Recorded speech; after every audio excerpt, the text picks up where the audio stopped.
Lady Eleanor Hartley stood at the edge of the ballroom, her gloved fingers smoothing the pale rose silk of her gown for the third time in as many minutes, and she told herself that the nervous flutter in her chest was merely anticipation rather than hope, though she knew herself well enough to recognize the lie. The crystal chandeliers of Almack's assembly rooms cast their golden light over the most exclusive gathering in all of London, illuminating silk gowns that cost more than many families earned in a year and jewels that caught the light like captured stars, while the orchestra played a Strauss waltz that made the very air seem to shimmer with possibility. Eleanor inhaled deeply, catching the mingled scents of beeswax candles, expensive French perfume, and something else she could not quite name, but recognized instinctively as the smell of ambition, of matrimonial hope, of young ladies and their mammas all waiting for that one perfect moment that would secure their futures. The 7 patronesses of Almack's sat in their gilt chairs along the wall like judges at an invisible court, their sharp eyes missing nothing, their approval or disapproval capable of making or destroying a reputation with a single glance. And Eleanor was acutely aware that they had opened the doors at precisely 11 o'clock, as they always did, turning away even dukes and princes who arrived so much as a minute late. For at Almack's the rules were absolute, and social standing meant nothing if one could not follow them. Her mother leaned close, the urgency in her whisper barely concealed beneath a veneer of maternal concern, and Eleanor felt the familiar weight of expectation settle across her shoulders like an invisible shawl. "There he is, darling," her mother breathed, her fan fluttering with barely suppressed excitement. "Stand straight, smile but not too broadly. Remember you are the daughter of an earl, and you must act as though you expect his attention rather than hoping for it." Eleanor resisted the urge to roll her eyes at this oft-repeated instruction, instead replying softly, "Mamma, please. He may not even approach," though even as she spoke the words she felt her heart betray her with its quickening rhythm. She had met James Rothwell, the Duke of Ashford, exactly 4 times at various social functions over the past 6 weeks, and each time he had seemed attentive in a way that made her think perhaps, just perhaps, he saw her as more than merely another eligible young lady in a sea of pale muslins and practiced smiles. He was 27 to her 23, possessed of a fortune that made even the wealthiest families in London look modest by comparison, and blessed with the kind of aristocratic good looks that made débutantes stumble over their carefully rehearsed conversations. Yet when he had spoken with Eleanor at Lady Pemberton's musicale, he had asked her opinion on the performance rather than simply complimenting her gown, and that small gesture of respect had lodged itself in her chest like a warm coal. Now, as she watched the couples swirl across the polished floor in their elegant pattens, she allowed herself the dangerous indulgence of imagining herself among them, her hand in his, her future suddenly bright with promise, instead of shadowed by the creeping fear that 23 was perilously close to being permanently on the shelf. The great doors of Almack's opened once more, and a subtle shift rippled through the assembly, the kind of collective awareness that occurs when someone of true consequence enters a room, and Eleanor found her gaze drawn inexorably toward the entrance, where James Rothwell, Duke of Ashford, stood surveying the ballroom with the calm assurance of a man who had never in his life questioned his welcome anywhere. He was tall, perhaps a full head taller than most men present, with dark hair that gleamed almost black in the candlelight, and eyes of such a striking green that Eleanor had once heard a young lady compare them to emeralds, though she privately thought they were more like the sea before a storm, changeable and deep and slightly dangerous. His evening attire was impeccable, all black, superfine wool and crisp white linen, cut to emphasize the breadth of his shoulders and the lean athleticism of a man who rode and fenced and did not spend all his days in idle luxury, and beside him Lord Peter Bancroft looked almost diminished, despite being a handsome man in his own right, for the Duke possessed that indefinable quality that drew every eye without apparent effort. Eleanor felt her breath catch in her throat as his gaze swept the room with methodical purpose, passing over clusters of hopeful debutantes and their mammas, skimming past the patronesses with a polite nod of acknowledgement, and then landing directly on her with an intensity that made her feel suddenly exposed, as though he could see past the carefully arranged silk and practiced poise to the nervous young woman beneath. Around her the whispers began immediately, that peculiar phenomenon of drawing rooms and ballrooms where news travelled faster than sound should allow, and she heard the words spoken behind fans and gloved hands even as she tried to focus on maintaining her composure. "The Duke is approaching the Hartley girl," someone murmured with a note of surprise, and Eleanor felt her mother's fingers dig into her arm with barely suppressed triumph, the grip tight enough to leave marks that would bloom purple by morning.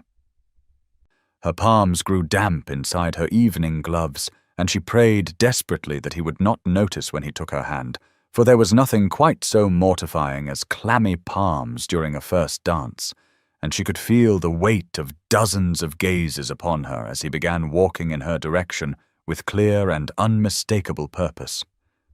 Other young ladies watched with expressions ranging from envy to frank curiosity, their careful social masks slipping just enough to reveal the disappointment or fascination beneath, while their mammas leaned toward each other behind rapidly fluttering fans, already calculating what this attention might mean for their own daughters' prospects. The orchestra was transitioning to a new piece, the notes hanging in the air like a question awaiting its answer. And the ballroom seemed to hush in that peculiar way that crowds do when they sense something significant is about to occur, as though all of London society was collectively holding its breath. Lord Bancroft's voice carried across the diminishing space between them, pitched just loud enough for nearby listeners to hear, his tone carrying a hint of amusement as he said, "Going to claim your dance, Ashford?" The Duke nodded in response, but his expression remained unreadable, formal in a way that Eleanor could not quite interpret, his mouth set in a line that was neither smile nor frown, but something carefully neutral, and as he drew closer she could see that his green eyes held an emotion she could not name, something that sent a small shiver of unease down her spine even as her heart continued its traitorous pounding. The room held its breath, and Eleanor held hers with it, standing as straight as her mother had instructed, her smile practiced but genuine, her entire future seeming to balance on whatever words would come next. The Duke of Ashford stopped directly before Eleanor and her mother, his polished boots coming to rest on the gleaming parquet floor, with a finality that seemed to echo through the sudden silence, and he executed a bow of such perfect formality that it should have been reassuring, but instead felt oddly cold, like the proper gesture performed without any warmth behind it. Eleanor began her curtsy in response, her body moving through the practiced motion with automatic grace, even as her heart soared with anticipation, already imagining the feel of his hand at her waist as they moved through the waltz, already composing in her mind the careful responses she would give to the inevitable questions about their dance that would follow, and she was halfway through the dip when his voice cut through her dreams like a blade through silk. "Lady Eleanor, Lady Hartley," he said, his tone as formal and impersonal as his bow had been, each word enunciated with aristocratic precision. "I must respectfully decline to dance this evening." The words hung in the air, and for a heartbeat Eleanor thought she had misheard, that surely he had said something else entirely. But then he continued, and each syllable fell like a stone into still water, sending ripples of destruction outward in ever-widening circles. "I fear I have given the wrong impression of my intentions," he stated, as though he were discussing the weather or commenting on the quality of the refreshments rather than destroying a young woman's reputation before the most influential gathering in London. I have no wish to court Lady Eleanor, and I would not mislead her or this company further. My apologies."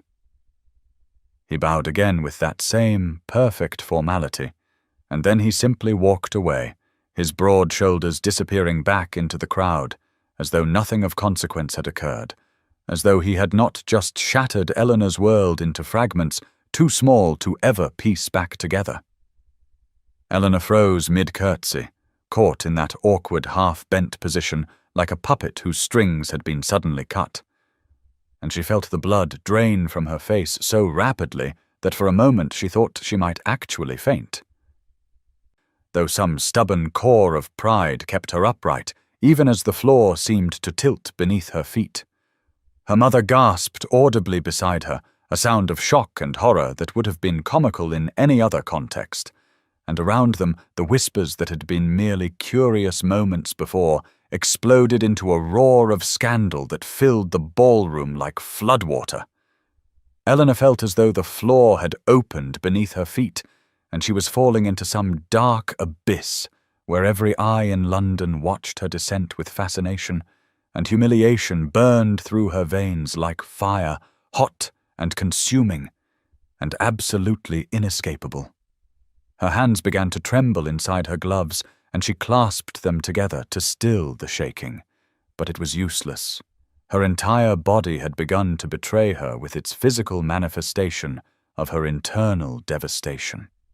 The golden ballroom that had seemed so full of promise mere moments ago transformed into a nightmare of guilt and candlelight, every beautiful surface now reflecting back her disgrace, every gleaming chandelier illuminating her humiliation for all to see. Every eye in Almack's fixed upon her with the avid attention that society reserves for its most delicious scandals. And even the orchestra seemed affected, continuing to play, but with several musicians missing notes as they craned their necks to observe the spectacle. Lady Jersey, seated among the other patronesses, raised her quizzing glass to her eye with deliberate slowness, examining Eleanor as one might examine an unusual insect. And Eleanor felt that scrutiny like a physical touch. "What have you done?" her mother hissed in her ear, her voice sharp with panic and accusation. What did you do to offend him, as though Eleanor's behavior must surely be the cause of such an unprecedented slight, as though she must have committed some terrible faux pas to deserve this public rejection? Eleanor could barely force the words past her constricted throat, her voice emerging as little more than a whisper. "Nothing, Mamma. I have done nothing." But even to her own ears it sounded like a plea rather than a statement of fact.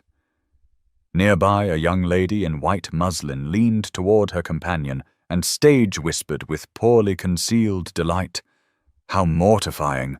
Refused at Almack's of all places, she will never recover from this." And the words carried across the ballroom with perfect clarity, ensuring that Eleanor heard every syllable of her own social execution. Eleanor forced herself to remain standing through sheer force of will, calling upon reserves of strength she had not known she possessed, and with tremendous effort that left her feeling as though she were holding herself together with nothing more substantial than spider silk and pride. She kept her expression composed despite the maelstrom of humiliation raging beneath the surface. She turned to her mother with a calmness that was purely performative, a mask she pulled over her shattered heart, and said quietly enough that only her mother could hear, "I wish to leave Mamma now," and those 4 words carried more dignity than any protest or tears could have conveyed. Her mother, pale as milk and with fury radiating from every line of her rigid posture, gave a single sharp nod of agreement. And together they moved toward the entrance with measured steps that belied the desperate urge to run that clawed at Eleanor's chest. They collected their cloaks from the attendants whose eyes held that particular mix of pity and fascination that servants reserve for the downfall of their betters, and Eleanor kept her chin high as they descended the steps of Almack's, though tears blurred her vision until the gas lamps along the street became nothing more than golden smears against the darkness. Inside she felt not merely rejected, but fundamentally shattered. For it was not simply the refusal itself that devastated her, but the calculated public cruelty of it, the deliberate choice to approach her before all of society only to refuse her. And the question that tormented her most was why? Why would he walk across that ballroom with such clear purpose if his intention was only to humiliate her before everyone who mattered?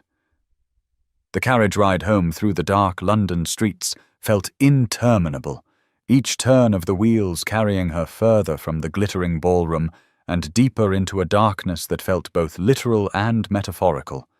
And the gas lamps created pools of light at regular intervals that illuminated nothing but her own misery reflected in the carriage window.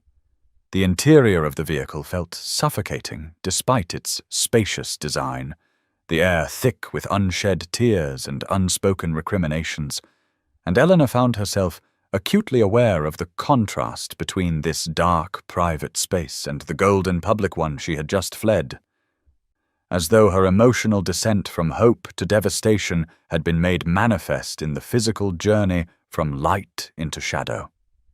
Her mother sat rigid across from her, alternating between rage and despair with such rapidity that Eleanor might have found it almost amusing had she been capable of finding anything amusing in this moment. And finally, in the privacy of the carriage, Eleanor allowed the tears she had been holding back to fall, silent and hot against her cheeks. Though she made no sound, because even now she would not give voice to her pain. "We must withdraw to the country immediately," her mother declared with the finality of a judge pronouncing sentence. "You cannot show your face in London after this disgrace. The entire season is ruined. Your prospects are destroyed." And the litany of doom continued until Eleanor felt she might scream from the suffocating weight of it all. Instead, she found within herself a core of steel she had not known existed, forged perhaps in the fires of that very public humiliation. And she replied with surprising firmness that cut through her mother's spiraling panic like a knife through butter. "I have done nothing disgraceful, Mamma," she said, and each word was enunciated with perfect clarity, despite the tears still sliding down her face. The Duke's behavior was disgraceful, his choice to publicly refuse me without cause or explanation, his cruelty in approaching me at all if his intention was only to reject me before all of society. Eleanor felt her spine straighten as she spoke, felt something shifting inside her from victim to someone who would not accept that role without challenge. "I will not hide as though I am at fault," she continued, her voice growing stronger with each word. "I will not retreat to the country and cower as though I have committed some terrible sin when my only crime was accepting the attention of a man who proved himself unworthy of the courtesy I showed him." Her mother stared at her, as though seeing her daughter clearly for the first time, and in the flickering light of the passing gas lamps, Eleanor felt the first stirring of something beyond humiliation, a fierce determination that she would not allow the Duke of Ashford to define her worth or destroy her spirit, no matter how thoroughly he had attempted to accomplish both before the judging eyes of London's elite. James Rothwell sat alone in his study as the mantel clock struck 2 in the morning, the glass of brandy on the table beside him untouched despite having been poured hours ago, and he found himself replaying the scene at Almack's with the kind of obsessive repetition that only guilt and regret can inspire. He saw it all again with terrible clarity, the way Eleanor's face had transformed in the space of a heartbeat, from cautious hope to confusion to dawning horror, the precise moment when comprehension had flooded those amber eyes and turned them from warm to devastated. And the memory of that transformation felt like a physical blow to his chest that left him struggling to breathe. He dropped his head into his hands and pressed his palms against his eyes as though he could somehow erase the image burned into his mind. And the question that tormented him echoed through his thoughts with relentless persistence. "What have I done? What in God's name have I done?" James was tormented in a way he had not been since his father's death 5 years prior. That same gnawing sensation of having committed an act that could not be undone, no matter how desperately one wished to turn back time, and he acknowledged with bitter honesty that he had his reasons for behaving as he did. He always had reasons for his careful control, his methodical approach to every aspect of his life, including and especially matters of the heart. He had convinced himself over the past week that a clean break was necessary, that Lady Eleanor had begun to develop expectations based on his attentions, and that the honourable course was to make his lack of intentions absolutely clear before those expectations could deepen into something more painful. But seeing her devastation tonight had undone something fundamental in him, had cracked open the careful walls he maintained around his emotions and allowed him to see his actions for what they truly were. The look in her amber eyes would haunt him, he knew, perhaps for the rest of his life, that particular expression of betrayal and confusion that suggested she could not comprehend what she had done to deserve such treatment. And the terrible truth was that she had done nothing, absolutely nothing, except be kind and intelligent and gently hopeful in a way that had terrified him into cruelty. He stood abruptly and began to pace the length of his study like a caged animal, his footsteps muffled by the thick Turkish carpet, and with each turn he felt the weight of his error pressing down upon him with increasing force, until he thought he might collapse beneath it. He had convinced himself that a public declaration would prevent false hope, would make his position so clear that there could be no misunderstanding or lingering expectations. But now he realized with sickening clarity that what he had actually accomplished was the complete and utter destruction of an innocent woman's reputation before the most influential gathering in London. The study around him was all dark panelled wood and leather-bound books, masculine and orderly in the way that everything in his life was orderly. For James Rothwell prided himself on control and precision in all things. But tonight, that order felt oppressive rather than comforting, cold rather than reassuring, as though the very walls were judging him and finding him wanting. A fire burned low in the grate, throwing dancing shadows across the room, and outside his windows, London was silent in the way that only the very late night or very early morning can be, that peculiar hush when even the great city seems to pause and take breath. The door to his study opened without knock or warning, and Lord Peter Bancroft entered, for he had followed James home from Almack's and had apparently been waiting in the drawing-room for his friend to summon him, though no summons had come because James could not bear to face even his oldest friend after what he had done. "That was brutally done, James," Bancroft said without preamble, his voice carrying none of its usual lightness. "Even for you," and the words hung in the air like an indictment. "I know," James replied, his voice rough as though he had been shouting rather than sitting in silence. "God help me, I know. I thought I was being honourable, clear. I thought a decisive break would be kinder in the long run than allowing false hope to flourish. But instead, I destroyed her before all of society. I saw it in her face, Peter, the exact moment when I broke something in her."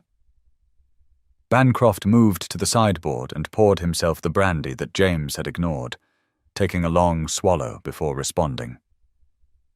"Then you must make amends," he said simply, as though the solution were obvious.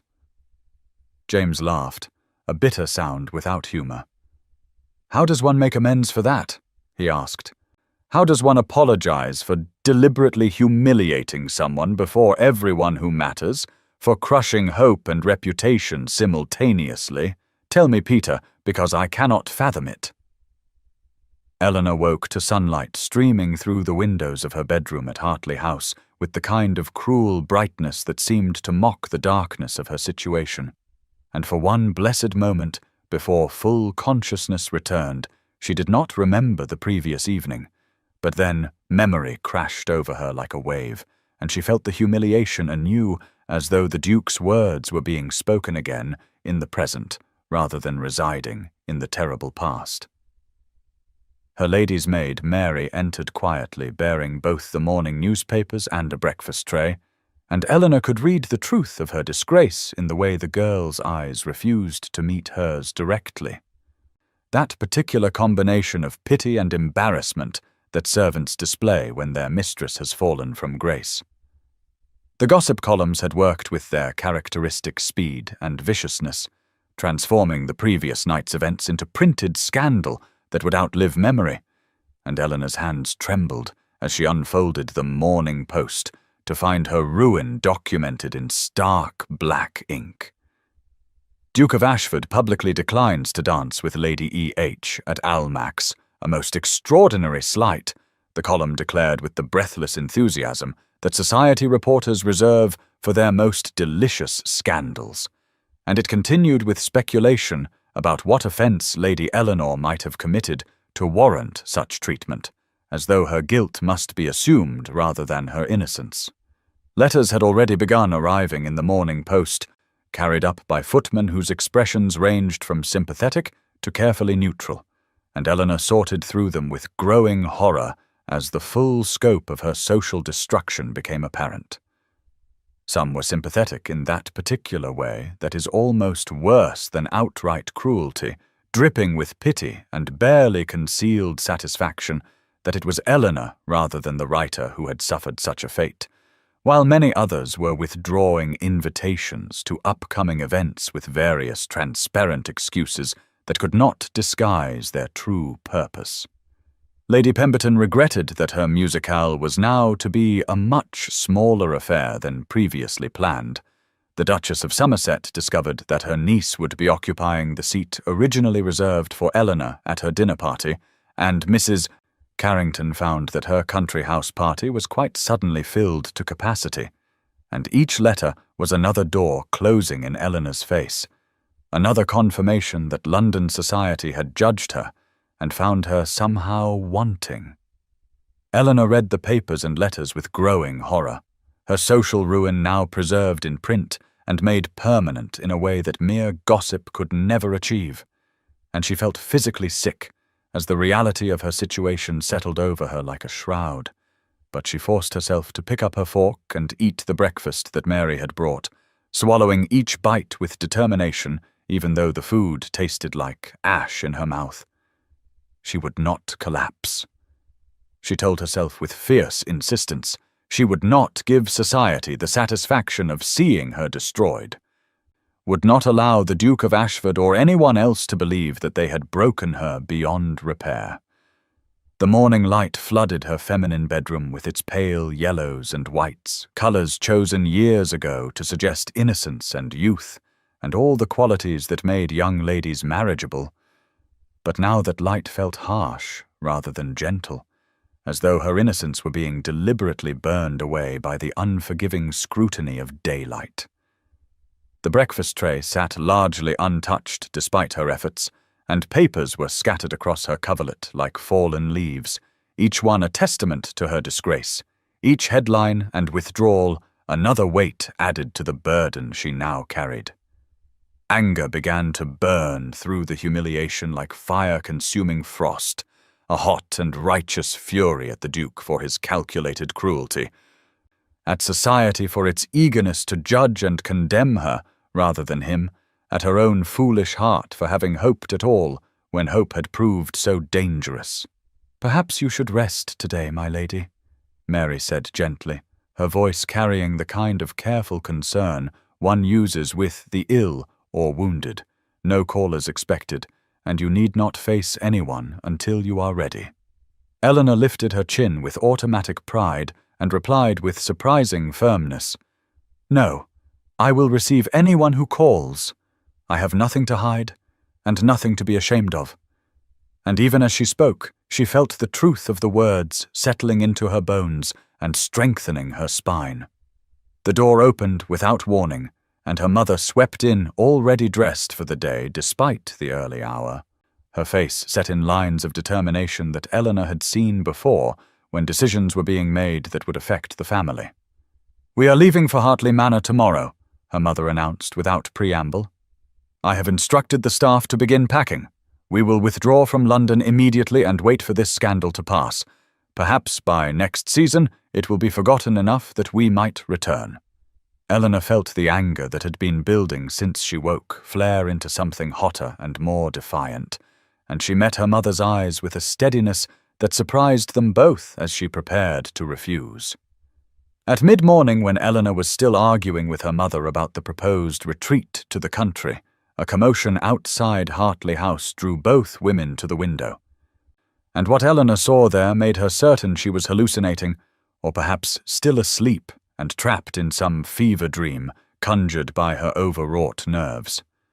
A massive wagon had stopped directly before their door, piled impossibly high with roses of the deepest crimson she had ever seen, hundreds upon hundreds of them, perhaps thousands, stacked so high that the entire conveyance seemed to overflow with blooms, and footmen in the distinctive black and silver livery of the Duke of Ashford were already beginning the process of unloading this extraordinary cargo. Eleanor stared in complete disbelief as the footman moved with practiced efficiency, lifting enormous arrangements of roses and carrying them toward the entrance of Hartley House, and within moments the first arrangements began arriving in the entrance hall, then more, then still more, until the austere space with its marble floors and classical proportions began to transform into something resembling a bower or perhaps a shrine, every surface covered with crimson blooms. The scent of roses flooded the house with overwhelming intensity, sweet and heady and almost narcotic in its strength, and Eleanor found herself torn between the beauty of it and the sheer absurdity, for this was not a normal gesture of apology but something excessive to the point of madness.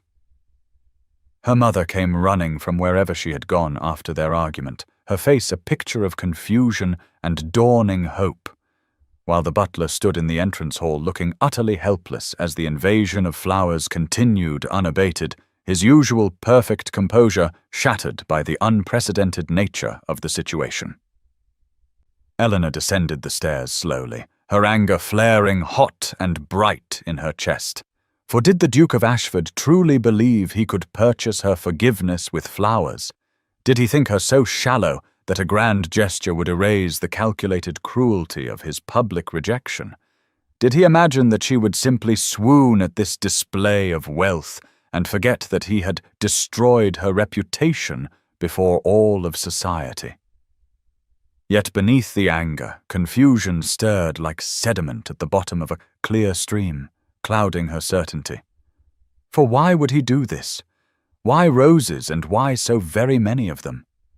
Why make such a public spectacle when he could have sent a simple note of apology, or called in person to beg her forgiveness in private?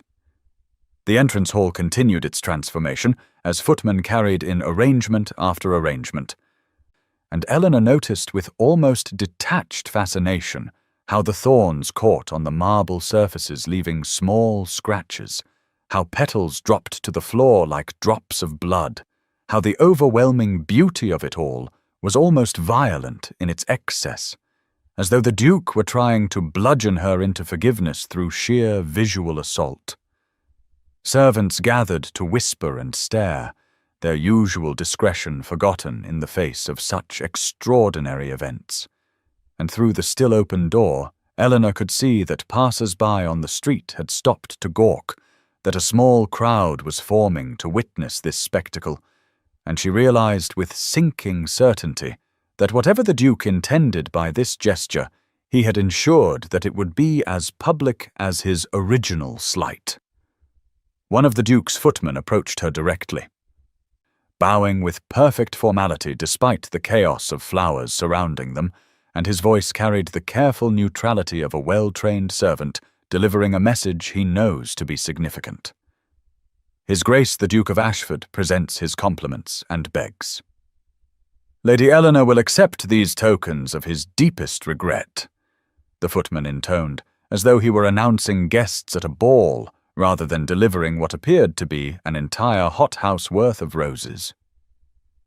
Eleanor's mother gasped audibly and clutched at Eleanor's arm, her earlier despair apparently forgotten in the face of this development. 1,000 roses, her mother breathed with something approaching awe. There must be nearly that many, and Eleanor found she could not disagree with the estimate, for the entrance hall was now so full of blooms that navigation was becoming difficult. The footman extended a small, cream-colored card, and Eleanor took it with fingers that trembled despite her best efforts at composure, breaking the seal to reveal a message written in bold, masculine handwriting that she recognized from the few notes the Duke had sent during their brief acquaintance. "Forgive me," the card read with devastating simplicity. "I was a fool," and it was signed with nothing more than his title, Ashford, as though his identity required no further explanation. Eleanor stared at the card as the scent of 1,000 roses surrounded her like a physical embrace, and she felt the ground shifting beneath her feet once again, though whether toward forgiveness or deeper anger she could not yet say. Eleanor read the card once more, her eyes tracing the bold handwriting with its presumptuous simplicity, and then with deliberate precision she crumpled the cream-colored paper in her fist and turned to face the butler, who still stood helplessly amid the sea of crimson blooms that had invaded his orderly domain. "Return every rose to the Duke with my compliments," she instructed, her voice calm and cold as winter ice. "Tell his footman that Lady Eleanor does not accept gifts from the Duke of Ashford. Not today, and not ever." And she watched as the butler's eyes widened slightly in surprise before his professional mask reasserted itself. The butler hesitated for the briefest moment, his gaze sweeping across the entrance hall with its hundreds upon hundreds of roses, and Eleanor could practically see him calculating the sheer logistics of returning such an enormous delivery, the time it would take, the wagons that would be required, the spectacle it would create. But years of training won out over practical concerns, and he bowed his acceptance. "Very good, my lady," he said simply, and began issuing quiet instructions to the footman who had been standing uncertain amid the floral chaos. Eleanor climbed the stairs to her bedroom and positioned herself at the window that overlooked the street, watching with grim satisfaction as the process of removal began, each arrangement carried back out through the door with the same care that had brought it in, loaded back onto the wagons that still waited at the curb. The Duke's liveried footmen working with admirable efficiency to undo what they had just accomplished.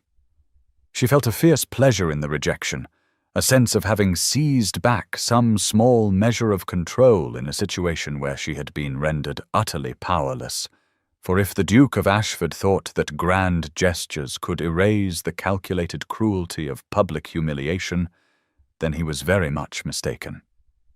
Yet even as she watched the roses disappear back into the wagons, part of her mind could not help but wonder at the extravagance of it all, for 1,000 roses must have cost a fortune even for a man of the Duke's considerable wealth, and more than that, such a delivery required significant planning and coordination. When had he arranged this, she wondered?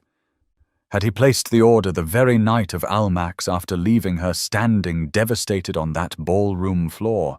Had he lain awake consumed by guilt and decided that flowers would somehow make amends? Had he truly believed that she would simply accept them and consider the matter closed?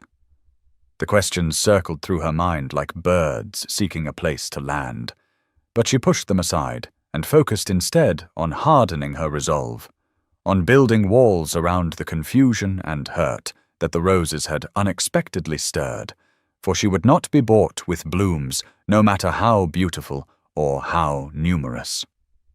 The house that had been briefly transformed into something resembling an indoor garden returned gradually to its normal state, the marble floors reappearing as arrangements were removed, the classical proportions of the entrance hall reasserting themselves as the floral invasion was reversed, and Eleanor found that the absence of the roses was almost as startling as their presence had been, as though the space itself had been holding its breath and could now exhale.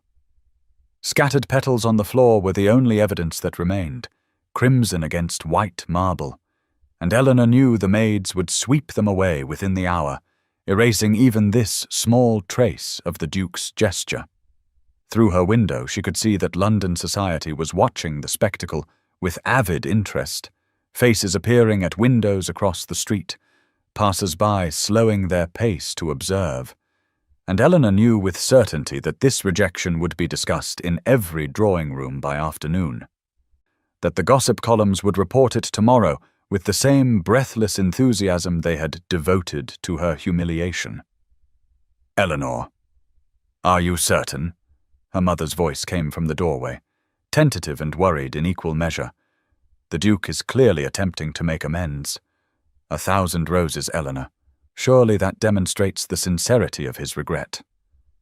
Eleanor turned from the window to face her mother, her expression cold and implacable as stone. 1,000 roses do not erase what he did, Mamma, she said, each word precise and controlled. He humiliated me before all of London. He destroyed my reputation with deliberate cruelty, and I will not be mollified by flowers no matter how many he sends or how much they cost. Her father appeared behind her mother, his presence unexpected, for he usually avoided what he termed the theatrical dramatics of women, but now he stepped into the room and regarded Eleanor with an expression she could not quite decipher.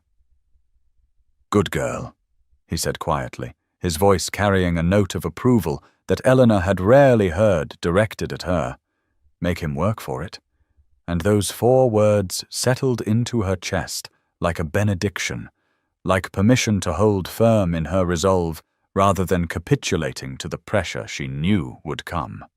The next morning, Eleanor found herself standing at her bedroom window earlier than was her custom, telling herself that she was merely enjoying the spring air and had no particular reason for choosing this spot at this hour. But when the wagoners arrived precisely at 10 o'clock bearing another impossible load of roses, she had to acknowledge that some part of her had been expecting them. This time the blooms were white rather than crimson, pure as snow or perhaps as apologies, and there were just as many as the day before, 1,000 perfect white roses that transformed the street outside Hartley House into something resembling a scene from a fairy tale, though whether she was the princess or the villain of this particular story, Eleanor could not yet determine. Again she instructed the butler to refuse them, her voice steady despite the flutter of something strange and unfamiliar in her chest. And again the Duke's footmen, with their black and silver livery, began the process of loading the roses back onto wagons, while a growing crowd of curious onlookers gathered to witness the spectacle. Eleanor watched from her window as people stopped their morning routines to observe, as the crowd grew from a handful to dozens, as carriages slowed to allow their occupants a better view, and she realized with a mixture of horror and fascination that her refusal had become as much a public performance as the Duke's gesture. By afternoon, the entire city seemed to be talking about what the gossip columns had already begun calling the Rose War, the unprecedented conflict between the Duke of Ashford and Lady Eleanor Hartley, and every drawing-room in London buzzed with speculation about how long it could possibly continue and what it all meant.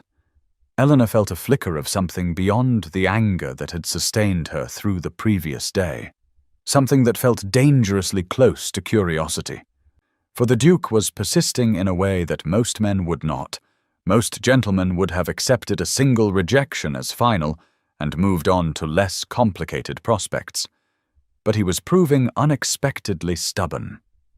She maintained her resolve with conscious effort, reminding herself of the humiliation at Almack's, of the cruel deliberateness of his public rejection, of the fact that flowers could not undo damage once done, yet she could not deny that she found herself waiting by the window each morning, wondering with reluctant anticipation whether roses would come again and what color they might be.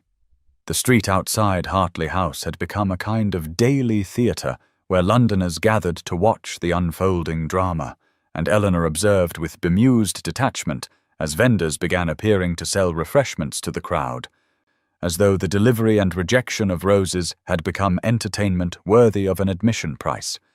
It was a spectacle in the truest sense, a story that Londoners followed with the same avid interest they might devote to a serialized novel, speculating about the next installment and debating the motivations of the principal characters.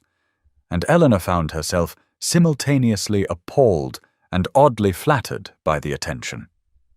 The weather remained crisp and clear as March settled into its stride, daffodils blooming in the squares and parks, while 1,000 roses arrived daily at Hartley House, only to be returned within the hour, and the juxtaposition of the natural spring flowers with the extravagant hothouse blooms seemed to Eleanor a metaphor for something she could not quite articulate. Her younger sister Beatrice burst into her room that afternoon with the kind of barely contained excitement that only an 18-year-old could muster, her eyes bright with vicarious romance, and her cheeks flushed from having run up the stairs in a manner their mother would have deemed most unladylike. "Eleanor, you are famous," Beatrice exclaimed, dropping onto the bed with complete disregard for her muslin gown. "Everyone is talking about you and the Duke. It is terribly romantic." And Eleanor felt irritation flare at this characterization of what she considered a prolonged insult. "It is not romantic," she snapped with more vehemence than she had intended. "It is absurd. He is being absurd, and I am simply refusing to reward his assumption that I can be bought with flowers." But Beatrice was not so easily deterred, her romantic nature finding nourishment in the very aspects that Eleanor found most troubling. "He must truly care to go to such lengths," Beatrice insisted, leaning forward with the earnest intensity of youth.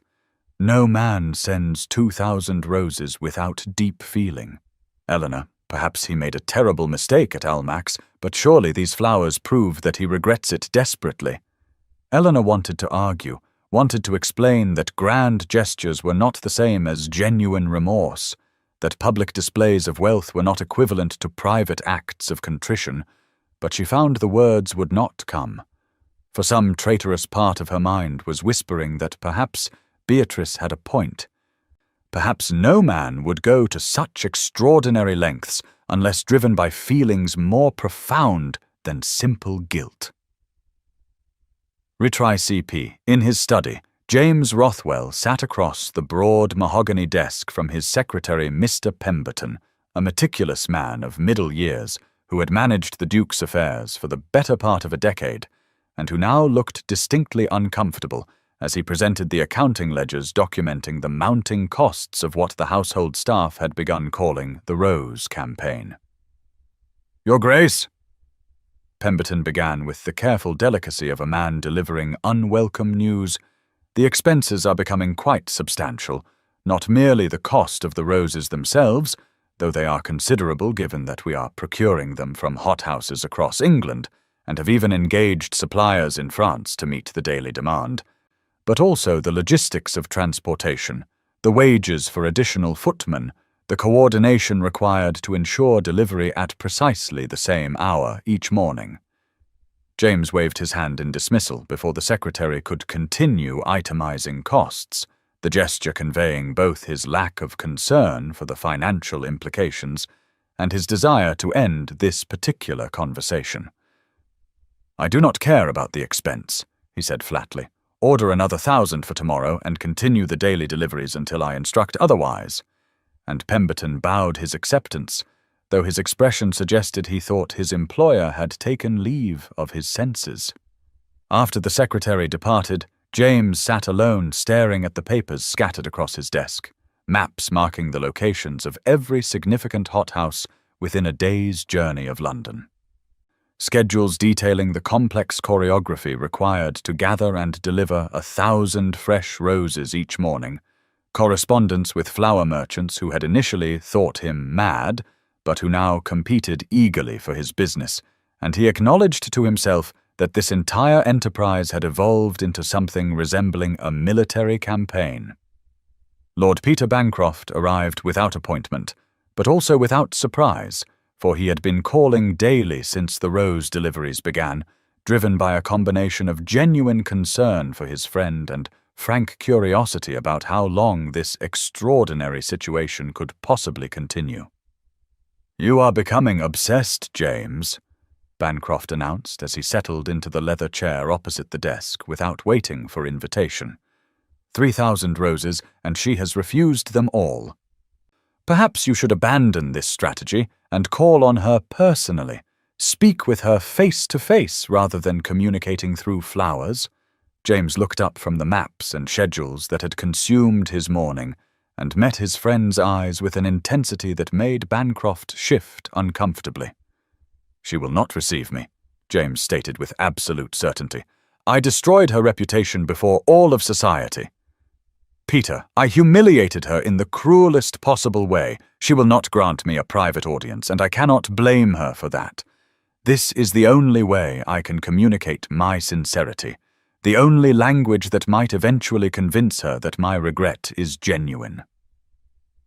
Bancroft studied his friend with the assessing gaze of someone who had known him since their school days at Eton and who could read the subtle signs that others missed.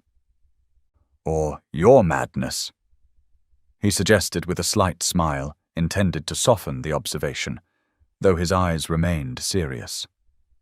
James felt his own mouth curve in response, a rueful acknowledgement of the truth beneath the jest. "Perhaps they are the same thing," he admitted. "Perhaps there is no meaningful distinction between sincere regret and obsessive determination. Perhaps I have crossed some line where guilt becomes something else entirely." What troubled James most was not the expense or the logistical complexity or even the growing spectacle that his roses had created, but rather the realization that had crept up on him gradually over the past 3 days. The understanding that he was driven not merely by guilt over what he had done, but by something deeper and more dangerous.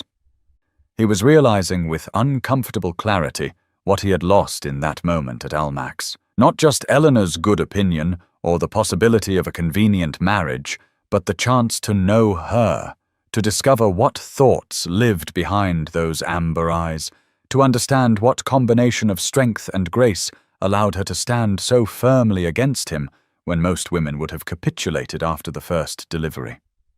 Her refusals intrigued him in ways he had not anticipated, each rejection revealing something about her character that made him more rather than less determined to win her forgiveness. And he found himself thinking about her at odd moments throughout the day, wondering what she was doing, whether she was watching from her window when the roses arrived, what expression crossed her face when she ordered them returned. Her strength drew him in despite himself, or perhaps because of himself, for James had spent his entire adult life surrounded by people who bent to his will, who agreed with his opinions, who shaped themselves to his preferences, and Eleanor's absolute refusal to do any of those things was as refreshing as it was frustrating. The ordered space of his study had become devoted entirely to this chaotic pursuit, every surface covered with documents related to the rose deliveries, and through the tall windows, morning light illuminated London going about its business, while inside, a duke plotted his campaign with the kind of single-minded focus he had previously reserved for matters of state and estate management. 5,000 roses had now been delivered to Hartley House, and 5,000 roses had been returned to the Duke of Ashford. And Eleanor had begun to feel as though she were trapped in some strange, repeating dream, where each morning brought the same impossible spectacle, and each morning she responded with the same inflexible refusal. Her father sent word through a footman that he wished to speak with her privately in his study, an unusual request that sent a flutter of apprehension through Eleanor's chest, for the Earl of Hartley was not a man given to involving himself in what he termed the emotional theatrics of his household unless something of genuine importance required his attention. She made her way to his study with reluctant steps, wondering what pronouncement he intended to deliver, whether he would side with her mother's demands for immediate retreat to the country, or whether he had some third position that she had not yet considered.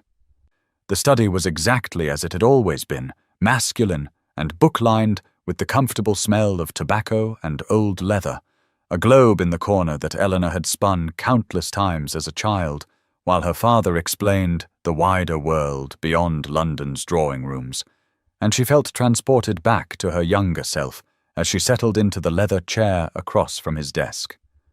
Rain pattered against the tall windows in a steady rhythm that seemed to underscore the seriousness of whatever conversation was about to unfold, and Eleanor could see through the glass that another delivery of roses sat outside, awaiting her inevitable refusal. Today's blooms, a delicate pink that reminded her of sunrise, or perhaps of hope, though she pushed that thought aside as soon as it formed. Her father regarded her in silence for a long moment, his expression thoughtful rather than judgmental, and when he finally spoke, his question was not at all what she had expected. "Do you want to forgive him, Eleanor?" he asked with the directness that had always characterized their private conversations. "Or do you want to punish him?" And she must answer honestly, because the distinction matters more than you might think. Eleanor was taken aback by the question, her mouth opening to respond with automatic defiance before she realized that she did not actually know the answer. For she had been so focused on her righteous anger, so consumed by the justified fury of having been wronged, that she had not separated in her mind the desire for justice from the desire for vengeance. She sat in her father's leather chair, feeling suddenly like a child again, uncertain and seeking guidance from the man who had always helped her think through complicated problems with clarity and precision, and his question unsettled her precisely because it forced her to examine motivations she had not yet interrogated. "He wronged you grievously," her father continued, when she did not immediately respond. "No question about that. Eleanor, what he did at Almack's was cruel and calculated, and you have every right to your anger. But 5 days of persistence, 5,000 roses, that suggests something beyond mere social obligation, that suggests genuine contrition." Eleanor found her voice at last, though it came out sharper than she intended. "Or stubbornness," she countered. "Perhaps he simply cannot bear that someone has refused him. Perhaps his pride is wounded, and he wishes to win this contest regardless of any actual feeling." Her father nodded slowly, acknowledging the validity of her interpretation. "Perhaps," he agreed, "but consider Eleanor. What does forgiveness actually mean? Must he suffer proportionally to your suffering before you can grant it? And if so, how do you measure when the debt is paid? How many roses equal one public humiliation? How many days of rejection balance one moment of cruelty?" The questions landed like stones in still water, sending ripples through Eleanor's carefully constructed certainty. For she had not considered forgiveness in such concrete terms, had not attempted to quantify what would be sufficient penance, or whether penance was even what she truly sought. "Does he need to feel exactly as terrible as you felt that night at Almack's?" Her father pressed with gentle relentlessness. "Does he need to experience equivalent public shame? And if he does, then no amount of roses will achieve that goal. But if forgiveness means something else, if it means releasing anger because holding it has become more burdensome than the original wrong, then perhaps you need to ask yourself what you are actually protecting by maintaining this position." "I do not know, Papa," Eleanor said quietly, the admission feeling like defeat and relief in equal measure. "I do not know what I want anymore. I thought I wanted him to understand the depth of his cruelty, to see that actions have consequences, and that people cannot simply be discarded when they become inconvenient. But now I find myself waiting each morning to see if roses will come, and feeling strangely disappointed on the mornings when I wake before they arrive, and I do not understand what that means." Her father's expression softened with something that looked like sympathy mixed with recognition, as though he had been waiting for precisely this admission. "That uncertainty," he said gently, "that confusion about your own desires, That is often the first sign that forgiveness is becoming possible, not because the wrong was any less wrong or because sufficient time has passed, but because you are beginning to see the person who wronged you as something more complex than simply the author of your pain. On the seventh day, the roses arrived in a rainbow of color, every shade mixed together in arrangements that seemed to capture light itself. Crimson and white and pink and yellow and coral, all intertwined in a display so breathtakingly beautiful that even Eleanor's carefully maintained anger faltered at the sight. The Duke had varied his approach for the first time since the deliveries began, and this departure from pattern felt significant in ways Eleanor could not immediately articulate, as though he were demonstrating that his commitment was not mere stubborn repetition, but something more thoughtful, more deliberate. With the roses came a new note, longer than the first terse message, and Eleanor broke the seal with fingers that trembled slightly, despite her determination to remain unmoved.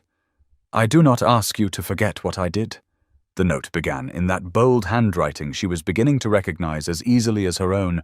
"I ask only that you allow me the chance to explain why I was such a coward. If you refuse these roses as you have the others, I will understand.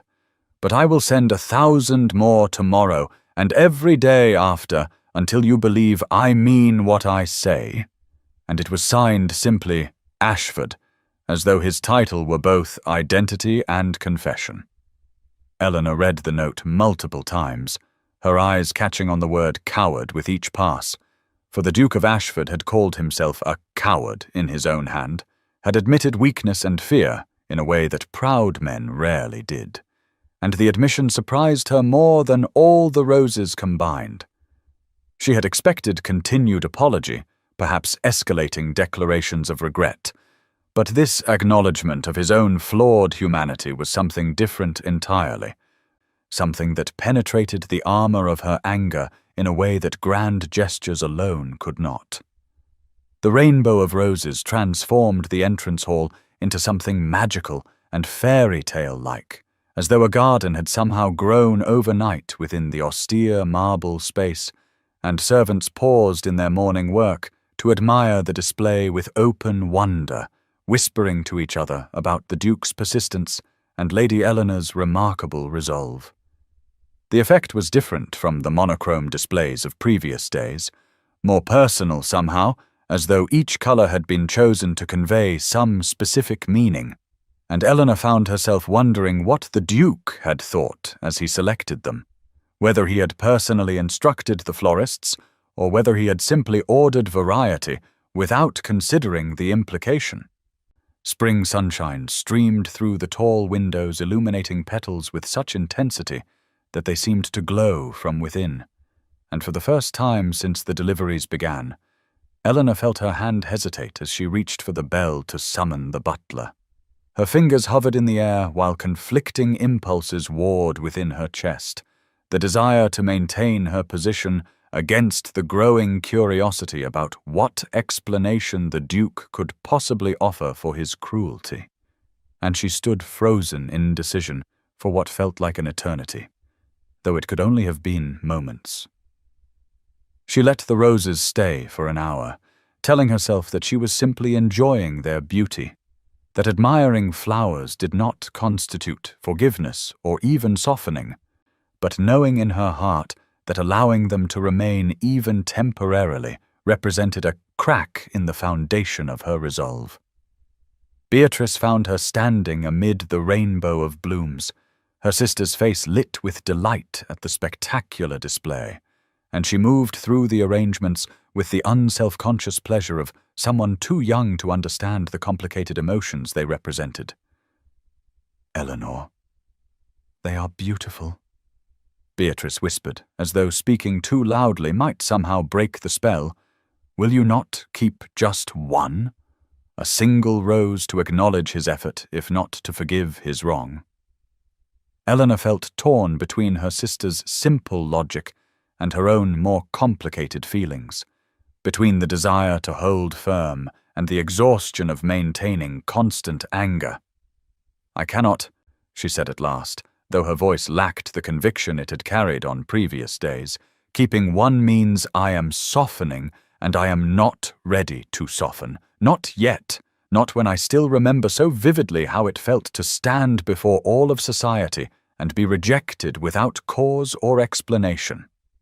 Beatrice looked disappointed, but did not argue further, and Eleanor finally rang for the butler and gave the familiar instruction to return every rose to the Duke, watching from her window as the rainbow was disassembled and loaded back onto wagons, while the daily crowd observed with commentary she could not hear but could easily imagine.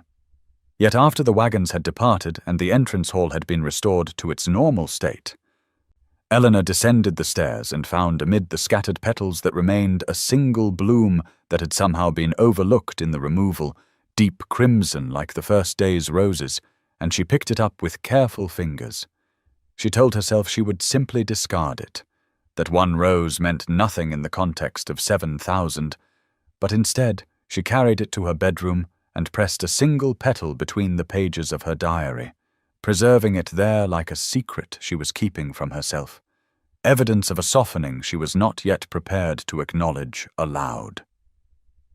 Eleanor attended Lady Pemberton's music-hall on the 8th evening of the rose deliveries with considerable reluctance, knowing she could not indefinitely avoid society without confirming her mother's fears about permanent social ruin, yet dreading the whispers and pitying glances that had followed her since Almack's.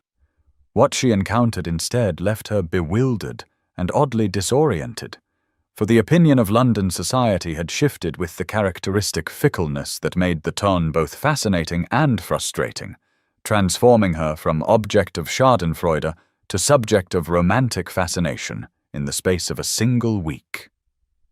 Ladies who had deliberately cut her in the street after her public humiliation now approached her with eager warmth, their eyes bright with curiosity and their questions tumbling over one another in their haste to extract details about the Duke's unprecedented campaign. Eleanor navigated this sudden attention with confusion, uncertain whether she was being honored or merely providing entertainment, and she found herself at the center of every conversation, despite having contributed nothing more than her presence and her continued refusals. The drawing-room at Pemberton House was filled with London's elite, the season's most fashionable gathering of titles and wealth, and piano music provided a genteel backdrop to conversations that kept circling back to the same topic, regardless of how Eleanor attempted to redirect them. Ladies in spring gowns of pastel silk and delicate muslin clustered around her like she had suddenly become the season's most interesting person, their attention a stark contrast to the cold shoulders she had endured immediately after Almack's. And Eleanor recognized with growing unease that society was fickle and followed the best story regardless of truth or justice. "My dear Lady Eleanor," Lady Pemberton herself gushed as she swept across the room, trailing expensive French perfume and barely suppressed excitement. "It is like something from a novel. 1,000 roses every day. How many has it been now? 8,000, I think someone said. The Duke must be utterly devoted to you." Eleanor replied with deliberate coolness, hoping to discourage the romantic interpretation that was rapidly becoming accepted fact. "I have not kept count, as I have refused them all," she said clearly. "Every single rose has been returned to the Duke without exception. There is no romance in flowers that are not accepted." But her correction seemed only to fuel rather than dampen the enthusiasm, as though her refusals were themselves part of the romantic narrative rather than a rejection of it. And she felt control of the story slipping from her hands like water through cupped palms. Another lady leaned forward with the kind of conspiratorial intimacy that society women used when discussing matters they considered deliciously scandalous. "But surely you must forgive him soon," the woman insisted, as though Eleanor's forgiveness were something owed rather than something earned. "Such devotion deserves reward, does it not? No man sends 8,000 roses without the deepest feeling." Eleanor felt her irritation flare at this presumption and replied with more sharpness than was perhaps polite. "Devotion?" she asked with an edge to her voice. "Or guilty conscience? How do you distinguish between a man who loves and a man who simply wishes to assuage his own guilt over cruel behavior?" The question hung in the air for a moment before being swept away by the tide of romantic speculation that seemed to have captured the collective imagination of London's ladies, and Eleanor realized with frustrated clarity that her refusal to forgive was being recast as romantic stubbornness rather than justified anger, as though she were the heroine of some Gothic novel playing hard to win rather than a woman standing firm on principle. She resented this reinterpretation, even as she recognized that her social standing had paradoxically improved rather than deteriorated.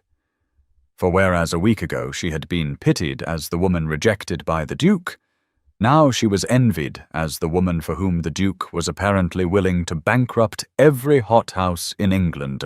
The narrative had shifted beneath her feet, and she found herself cast in a role she had not auditioned for, no longer the victim of public humiliation, but the prize in some grand romantic gesture, and she was uncertain whether this represented progress or simply a different form of objectification. Throughout the evening she heard fragments of conversation that revealed how thoroughly the story had taken hold of society's imagination. Ladies discussing the Duke's persistence with the same breathless enthusiasm they might devote to the latest sensation novel, gentlemen placing wagers in their clubs about how many days Eleanor would hold out before capitulating, everyone treating the entire situation as entertainment rather than the complicated tangle of hurt and pride and confusion that Eleanor knew it to be her. The warmth of society's attention contrasted so sharply with the cold shoulders after Almack's that Eleanor felt she had stepped through some invisible boundary into an alternate reality where the rules had changed without warning, and she struggled to maintain her equilibrium in the face of this unexpected shift. A young lady barely out of the schoolroom approached with stars in her eyes and declared that Eleanor was the luckiest woman in London to have captured the heart of the most eligible duke in England, and Eleanor had to bite her tongue against the reply that she had not captured anything, that she had been publicly humiliated and was now being publicly pursued, and that neither situation had much to do with her own desires or agency. She left the musicale earlier than politeness strictly required, pleading a headache that was not entirely fabricated, and in the carriage home she found herself reviewing the evening with mounting frustration, for she realized that society's transformation of her humiliation into romance had created a new form of pressure, an expectation that she would eventually soften and accept the Duke's suit because that was what the story demanded, and refusal to do so would cast her as the villain rather than him. With the 12,000 roses came something different, a sealed letter thick with pages that the Duke's footman presented to Eleanor with unusual solemnity, explaining that His Grace hoped Lady Eleanor would read it even if she refused the flowers, as she had refused all the others. Eleanor took the letter with hands that betrayed her composure by trembling slightly, the weight of the folded pages feeling substantial in her palm, and she gave her customary instruction to return the roses, though her voice lacked the firmness it had carried in previous days. She climbed to her bedroom with the letter clutched against her chest, her heart beating with an intensity that had nothing to do with the physical exertion of the stairs, and once safely behind her closed door, she found herself staring at the sealed packet as though it might contain either salvation or damnation, and she could not predict which.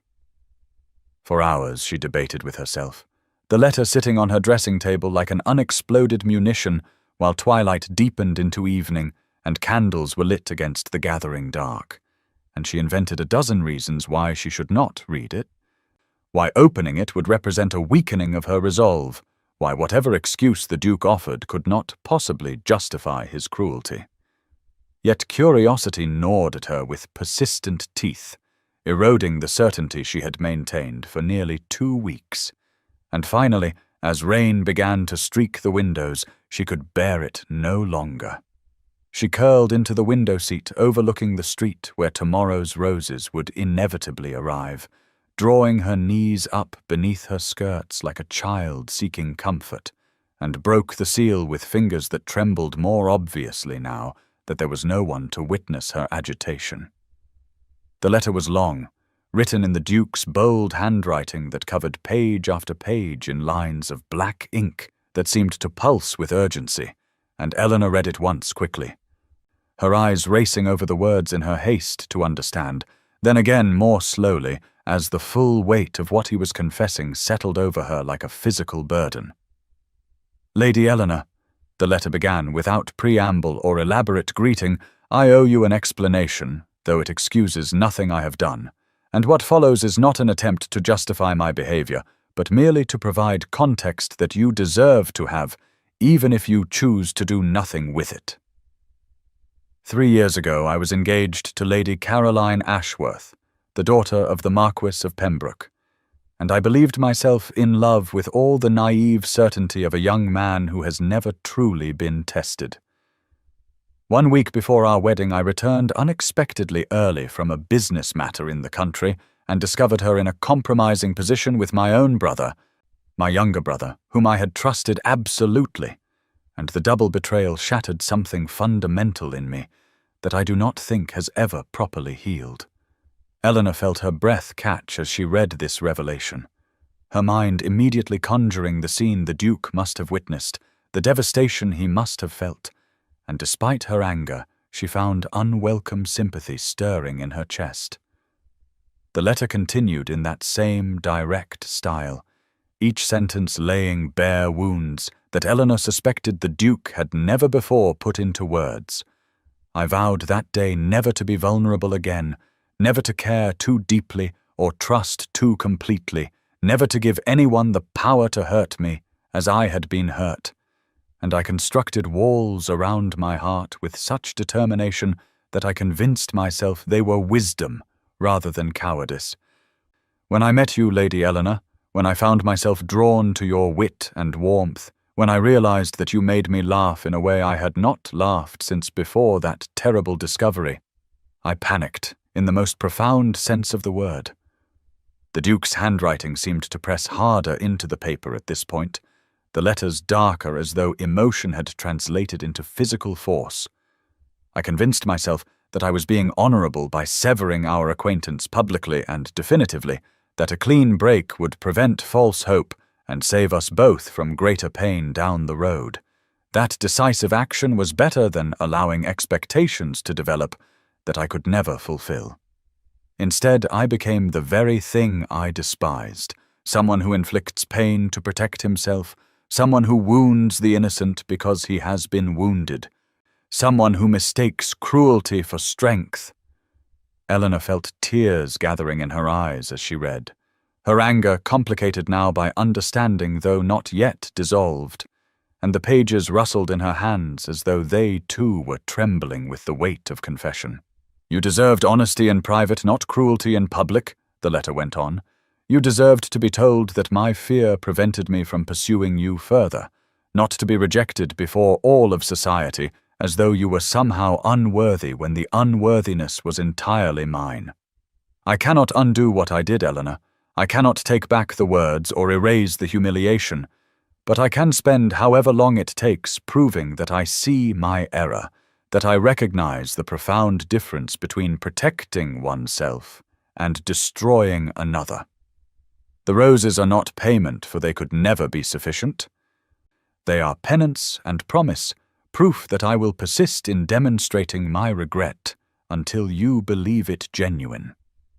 The letter concluded with simply his initials rather than his title, J.R., as though he were writing not as the Duke of Ashford, but as James Rothwell, merely a man who had made a catastrophic mistake and hoped desperately for forgiveness he knew he had not earned. Eleanor did not sleep that night, could not sleep, for every time she closed her eyes she saw the words of the Duke's letter written across the darkness of her eyelids, like accusations or perhaps confessions, and she found herself pacing the length of her bedroom with restless energy that had nowhere else to go. She reread the letter so many times that she began to memorize passages without intending to, phrases about betrayal and fear, and walls built for protection that became prisons. And with each reading, her understanding shifted slightly, like a kaleidoscope turning to reveal new patterns in familiar fragments. The candles burned down slowly as the night progressed, their flames guttering and reforming in the drafts that crept through even the best-maintained townhouse. And Eleanor watched the wax pool and drip with the same fascinated detachment she might have given to watching her own certainty melt away. She thought about betrayal, about what it must have felt like to discover the woman you loved and the brother you trusted in that terrible moment of revelation, and she recognized with uncomfortable honesty that such a wound would not heal cleanly or quickly, that it would leave scars that shaped all future choice. She thought about fear and the walls people build to protect themselves, and in this thinking she recognized something of herself in the Duke's confession. For had she not also been afraid of vulnerability, of hoping too much, of allowing herself to believe that someone might truly want her for herself, rather than for her family connections or her father's modest fortune? The realization unsettled her because it complicated the neat division she had maintained between his wrongdoing and her righteousness, introducing shades of grey into what she had preferred to see as stark black and white.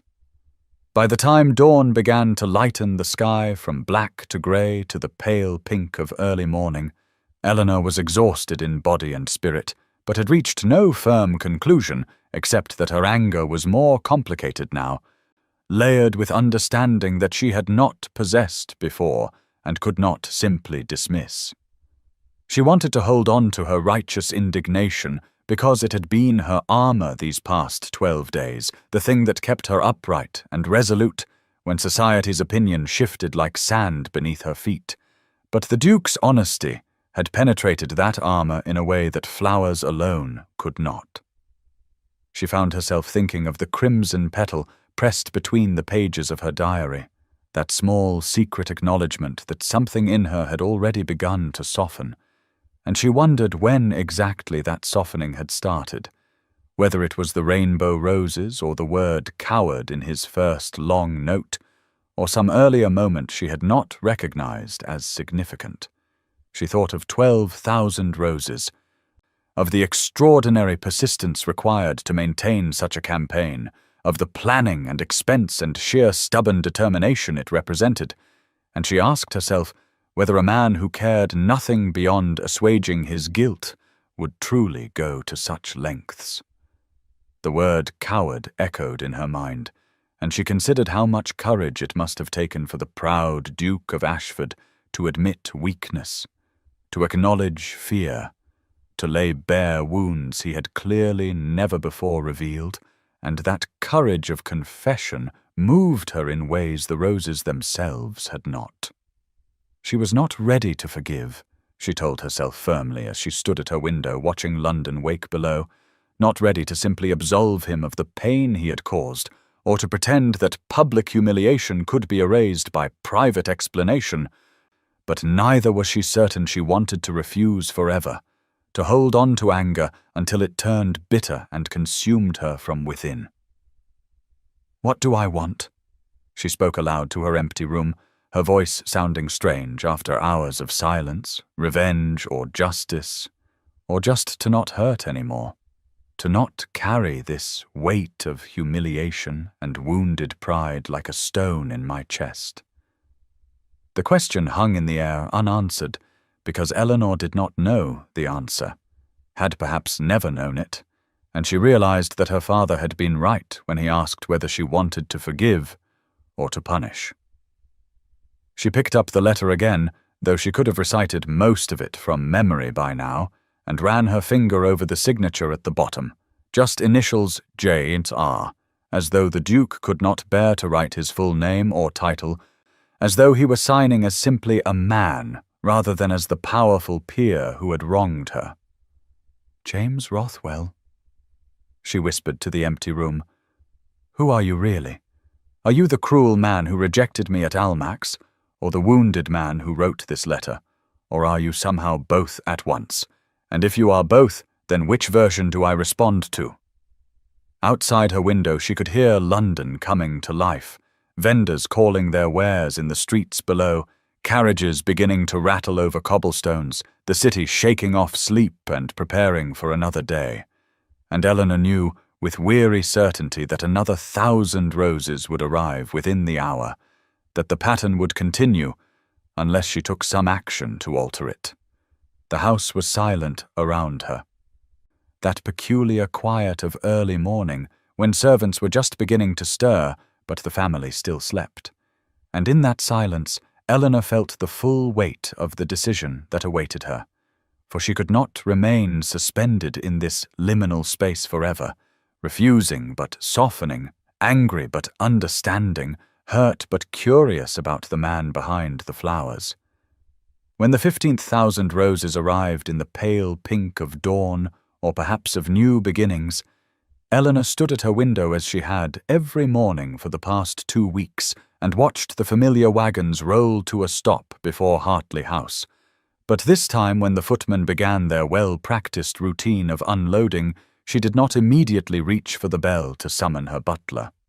She stood motionless for a long moment, her hand hovering in the air as though suspended by invisible strings, while some invisible battle was fought and won within her chest.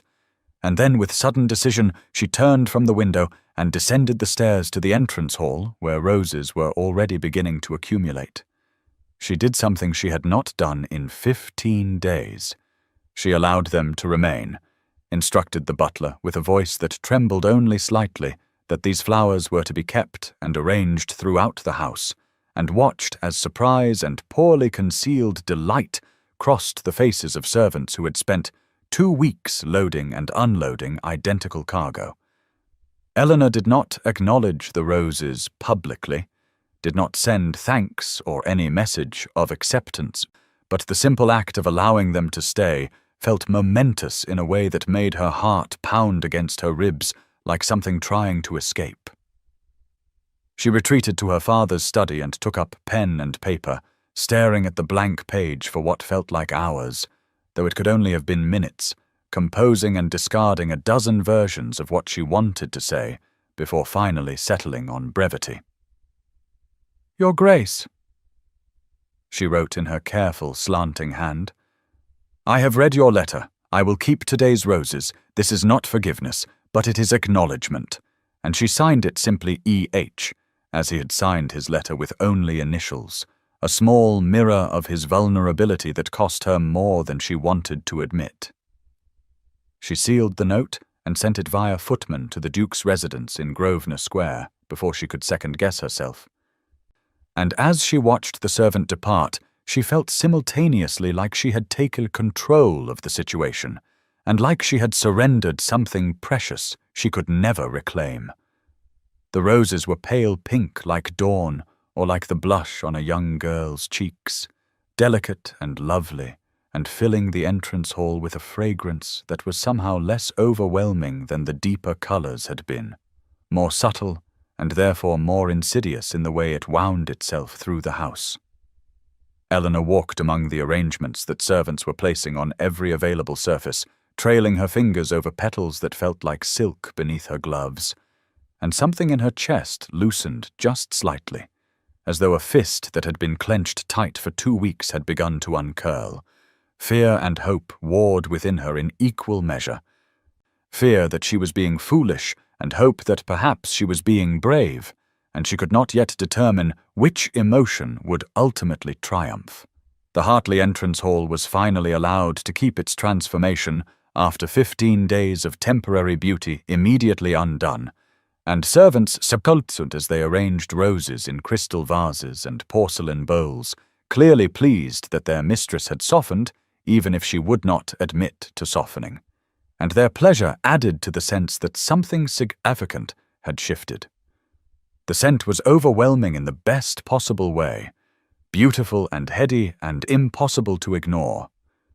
And Eleanor found that she kept returning to the entrance hall throughout the morning, on various invented errands, simply to walk among the flowers and remind herself that they were real and that she had chosen to keep them. Outside, the watching crowd that had gathered faithfully every morning for 2 weeks erupted in cheers when the Duke's wagons departed empty for the first time, understanding immediately what the empty wagons signified, and Eleanor heard the noise from inside the house, and felt her cheeks flush with embarrassment and something else she could not quite name. The story that all of London had been following like a serialized novel had acquired a new chapter, and Eleanor knew that by afternoon every drawing room in the city would be discussing her capitulation or perhaps her mercy, debating what it meant and what would happen next. Spring had fully arrived while Eleanor had been consumed by the daily ritual of rejection, and now London was blooming with daffodils and early roses in gardens and window boxes, the entire city seeming to celebrate the season of renewal just as Eleanor allowed the first small possibility of her own renewal. Beatrice found her standing among the pale pink roses in the entrance hall, and her sister's face was alight with excitement and vindication, the expression of someone who has been proven right after arguing a position for weeks. "You kept them," Beatrice exclaimed, as she rushed down the stairs with complete disregard for the dignified dissent their mother had drilled into them. "Oh, Eleanor, does this mean you will see him? Will you receive him if he calls? Have you forgiven him?" Eleanor felt a smile tugging at her lips, despite her best efforts at maintaining dignity. "It means I am tired of returning flowers," she replied with deliberate coolness, nothing more than that. "Beatrice, do not read romance into simple exhaustion." Her sister laughed with the uncomplicated delight of someone who sees clearly what others try to hide. "You are the worst liar, sister," Beatrice declared. "I can see it in your face that this means something, that something has changed," and Eleanor found she could not maintain her facade in the face of such direct observation. "Perhaps," she admitted with a reluctant smile that felt like the first genuine expression of pleasure she had allowed herself in weeks. "Perhaps something has changed, but I do not yet know what it means or where it will lead, only that I could not continue refusing forever without becoming something bitter and small." James Rothwell was reviewing estate ledgers in his study when the footman returned from Hartley House bearing Eleanor's note, and he took the folded paper with hands that began to shake before he had even broken the seal. For the simple fact that she had sent a reply at all was more than he had allowed himself to expect. He dismissed the footman with an absent wave and stared at the cream-colored paper for a long moment before finally opening it, his heart beating with an intensity that would have embarrassed him had anyone been present to witness it, and when he read the brief message, his vision actually blurred with relief so profound it felt physical. "She kept the roses," the words repeated in his mind like a litany or perhaps a prayer. After 15 days of rejection, she kept them. She kept them. She kept them. He read the note 10 times in rapid succession, analyzing every word as though it were a legal document requiring close interpretation, lingering over each phrase and trying to extract maximum meaning from minimal text. "Your Grace suggested formality, but not the complete coldness of previous interactions. I have read your letter confirmed that his confession had reached her, and presumably affected her in some way. I will keep today's roses was the most significant statement, and the one that made his hands continue their trembling. And this is not forgiveness, but it is acknowledgement was both disappointment and possibility wound together in a single sentence. Not forgiveness, he acknowledged to himself with ruthless honesty, but acknowledgement was more than he had dared hope for after 2 weeks of implacable refusal. Acknowledgement meant she had read his letter and had been moved enough by it to alter her position, however slightly. Acknowledgement meant the door he had slammed shut at Almack's and had been desperately trying to pry open ever since had finally shifted just the smallest increment on its hinges. It was enough. he told himself as he laid the note on his desk with the reverence one might accord a religious relic. It was more than enough because it meant possibility existed where before there had been only certainty of failure. And he immediately began planning tomorrow's roses with renewed purpose, his mind already racing ahead to what color and what message might best capitalize on this fragile opening. James felt something he had not felt since before Caroline's betrayal had shattered his ability to trust, something he had convinced himself he would never feel again, and had built his entire adult life around avoiding. He felt hope, real and terrifying and utterly beyond his control. It was not the cautious optimism of a man making a calculated investment, but the vulnerable hope of someone who has dared to care about an outcome he cannot guarantee, and the sensation was both exhilarating and frightening in equal measure. He recognized that Eleanor Hartley was a woman of principle who would not be easily won, that her decision to keep the roses after 15 days of refusal suggested genuine consideration rather than simple capitulation to pressure or spectacle, and oddly, he found he respected her even more for making him work for it, for refusing to soften until she was ready rather than simply accepting his apology because society expected it. His feelings, which had been focused primarily on guilt and the desperate need to make amends, began shifting toward something more complex and more dangerous, genuine affection for a woman he barely knew, but whose strength of character had revealed itself so clearly in her refusals. The study around him glowed with late-afternoon spring light, golden and warm as it streamed through tall windows, and the note lay on his desk like a treasure more valuable than all the contents of his various estates combined.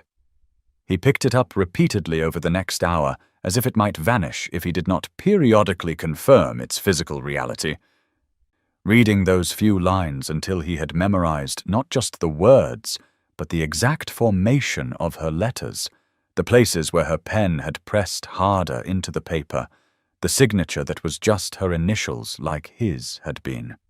Lord Peter Bancroft arrived without announcement, as had become his habit during the Rose campaign, and he found James standing at the window with a smile on his face that Bancroft had not seen in at least 3 years, possibly longer, the kind of unguarded expression of joy that the Duke rarely allowed himself.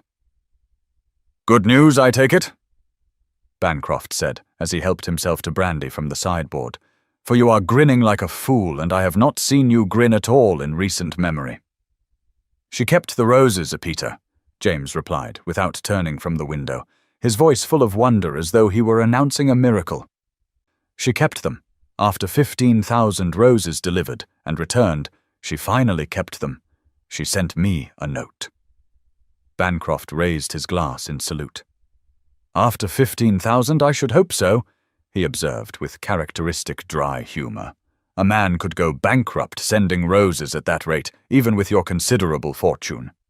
So what happens now, James? Surely you have some plan beyond continuing to send flowers indefinitely." "Now I continue," James said with renewed determination.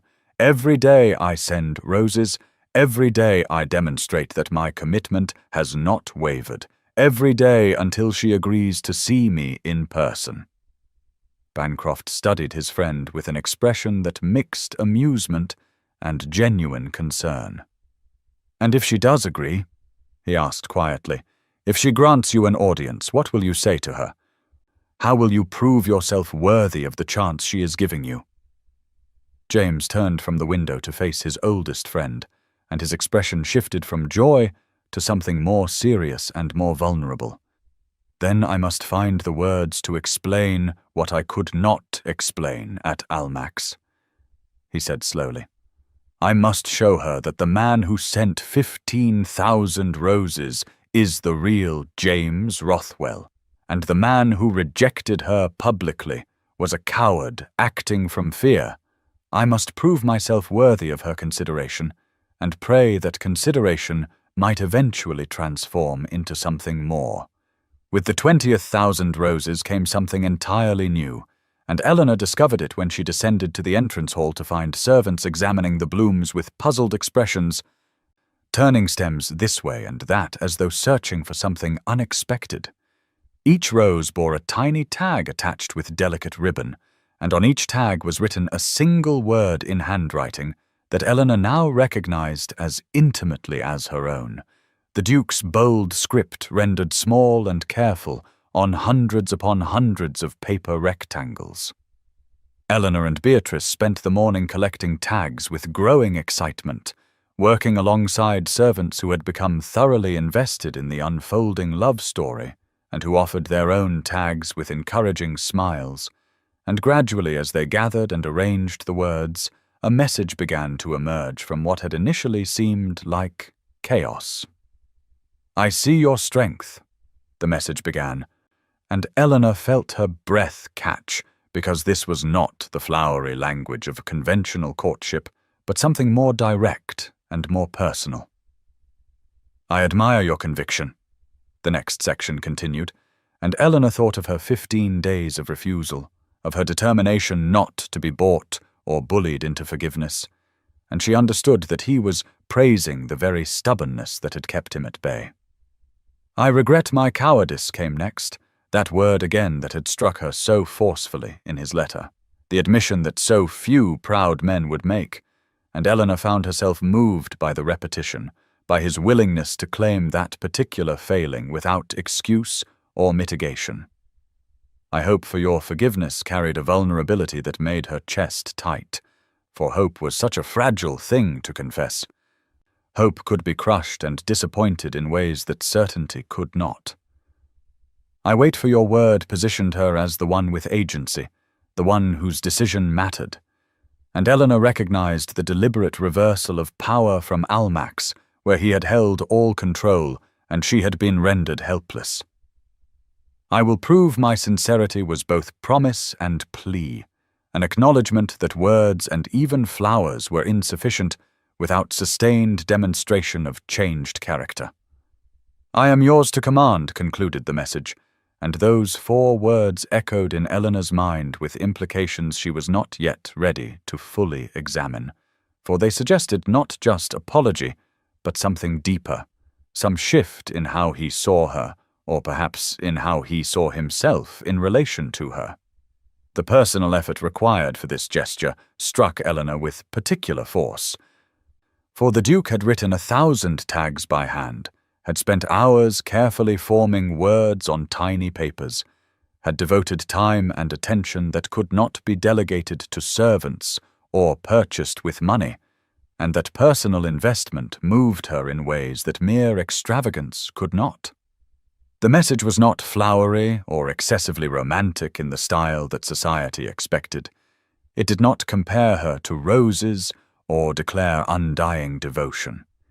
Instead, it was sincere and direct, and somehow that directness penetrated her remaining defenses more effectively than poetry would have done. She found herself softening further, the walls she had so carefully maintained beginning to crumble, not through assault, but through patient erosion, and the word "yours" echoed in her mind long after they had finished collecting all the tags and arranging them in proper order. The entrance hall and dining room and morning room were all filled with tagged roses, every surface covered with blooms that transformed the house into something magical, and servants moved among them with evident pleasure, helping to collect tags and contributing to the treasure hunt that the morning had become. Sunlight streamed through windows, illuminating petals and paper tags alike, and the house smelled like a garden in full bloom, overwhelming and beautiful and somehow exactly right for this moment. It had become playful and tender in a way that surprised Eleanor, this collection of words on tiny papers feeling more like a game than a grand gesture. And she realized that the Duke was showing her a side of himself she had not witnessed at the formal gatherings where they had previously met. Beatrice read the complete message aloud once all the tags had been collected and arranged, her voice growing more excited with each phrase. And when she reached the conclusion, she turned to Eleanor with eyes bright with romantic certainty. "I am yours to command," she repeated with emphasis. "Eleanor, that is practically a declaration. Surely you see what this means." Eleanor felt heat rising to her cheeks and tried to maintain the composure that was becoming increasingly difficult to sustain. "It is an apology, nothing more," she insisted, though her voice lacked conviction. "An elaborate apology, certainly, but still fundamentally an expression of regret for past behavior." Beatrice laughed with the kind of affectionate exasperation that only siblings can muster. "An apology that includes the words, 'I am yours,'" she challenged. "Sister, he is in love with you. Surely even you, with your determination to see only practical explanations for everything, must recognize that a man does not write 1,000 tags by hand unless his feelings go beyond simple guilt." Eleanor wanted to argue, wanted to insist that Beatrice was reading romance into what was merely thorough penance. But the words would not come because some part of her recognized the truth in her sister's observation. "Don't be absurd," she finally managed, but her blush betrayed her, spreading across her cheeks and down her neck in a way that made denial pointless. And Beatrice smiled with the satisfaction of someone who has won an argument without needing to press the point further. That evening, Eleanor sat at her writing desk with blank paper before her and a decision pressing against her chest like a physical weight. And after an hour of staring at the empty page, she finally took up her pen and began to write with a hand that trembled enough to make her first attempts illegible. "Your Grace," she wrote, and then paused, considering and reconsidering every word that would follow, for this letter felt momentous in a way that even keeping the roses had not. This was an active invitation rather than a passive acceptance. This was Eleanor taking control of the narrative that had been written about her for 20 days. "I will receive you tomorrow at 3 o'clock in the drawing room at Hartley House," she continued, her pen moving more quickly now that she had committed to the course. "My mother will be present as chaperone as propriety demands. I make no promises beyond this meeting, but I believe we should speak frankly about what occurred at Almack's, and what if anything may come of your persistent apologies." She signed it formally. "Lady Eleanor Hartley," rather than with just initials, maintaining some distance even as she extended this olive branch. And then she sat back and stared at what she had written as though the words might rearrange themselves into something else if she looked away. Writing the letter felt momentous because Eleanor understood that she was crossing a threshold from which there would be no easy return, that agreeing to see the Duke face to face after 20 days of refusing him represented a fundamental shift in their dynamic, and she was taking control by inviting him on her terms, in her home, with her mother present at an hour of her choosing. Fear and excitement mingled in her chest in approximately equal measure. Fear of what she might discover about him or about herself in this meeting. Excitement at the prospect of finally understanding the man behind the roses and the letter and the 1,000 tiny tags. She had kept 20,000 roses at this point, had allowed them to fill her home with their fragrance and beauty, and she could no longer pretend even to herself that indifference was what she felt, though she was also not ready to simply forgive and forget, to absolve him of the cruel humiliation at Almack's without demanding some accountability, some explanation that went beyond even his detailed letter. The letter sat on her desk waiting to be sealed and sent, cream paper covered in her slanting handwriting, and Eleanor found herself reluctant to complete the action that would set tomorrow's meeting into inevitable motion. Through her window she could see lights across London, thousands of windows illuminated against the spring darkness, and she wondered how many other people were at this moment making decisions that would alter the course of their lives in ways large or small. "Tomorrow will change everything," she thought with certainty that came from somewhere deeper than logic. "Tomorrow I will sit across from James Rothwell and we will speak honestly for perhaps the first time since we met, And whatever happens in that conversation will determine whether these 20 days of roses have been prelude to something real or merely an extended apology that leads nowhere. She felt it in her bones, that sense of impending transformation, the way one feels a storm approaching before the first drops of rain fall. Eleanor stood and moved to her window, pressing her forehead against the cool glass and closing her eyes, trying to still the racing of her thoughts and the hammering of her heart. "Am I being foolish?" she asked aloud to her empty room. "Or brave? Is there even a difference between the two when matters of the heart are concerned?" She thought of her father's question from days earlier, the one that had unsettled her so thoroughly. "Do you want forgiveness or punishment?" And she realized that she still did not have a complete answer, but that the question itself had shifted. "Perhaps I want understanding," she whispered to the darkness beyond her window.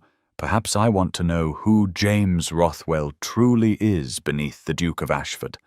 Perhaps I want to know if what I feel, this pull toward him despite everything he did, is madness or possibility or some combination of both." She thought of his letter with its confession of past betrayal and present fear. She thought of the 1,000 tags written in his own hand declaring, "I am yours to command." She thought of 20 days of persistence that suggested either obsession or genuine feeling, and she could not yet determine which. The letter on her desk seemed to pulse with significance, and finally Eleanor returned to her seat, took up her sealing wax, and completed the action that would summon the Duke to Hartley House tomorrow afternoon. As she pressed her seal into the warm red wax, she felt simultaneously like she was opening a door and like she was stepping through one, leaving behind the certainty of her anger for the uncertain territory of whatever came next.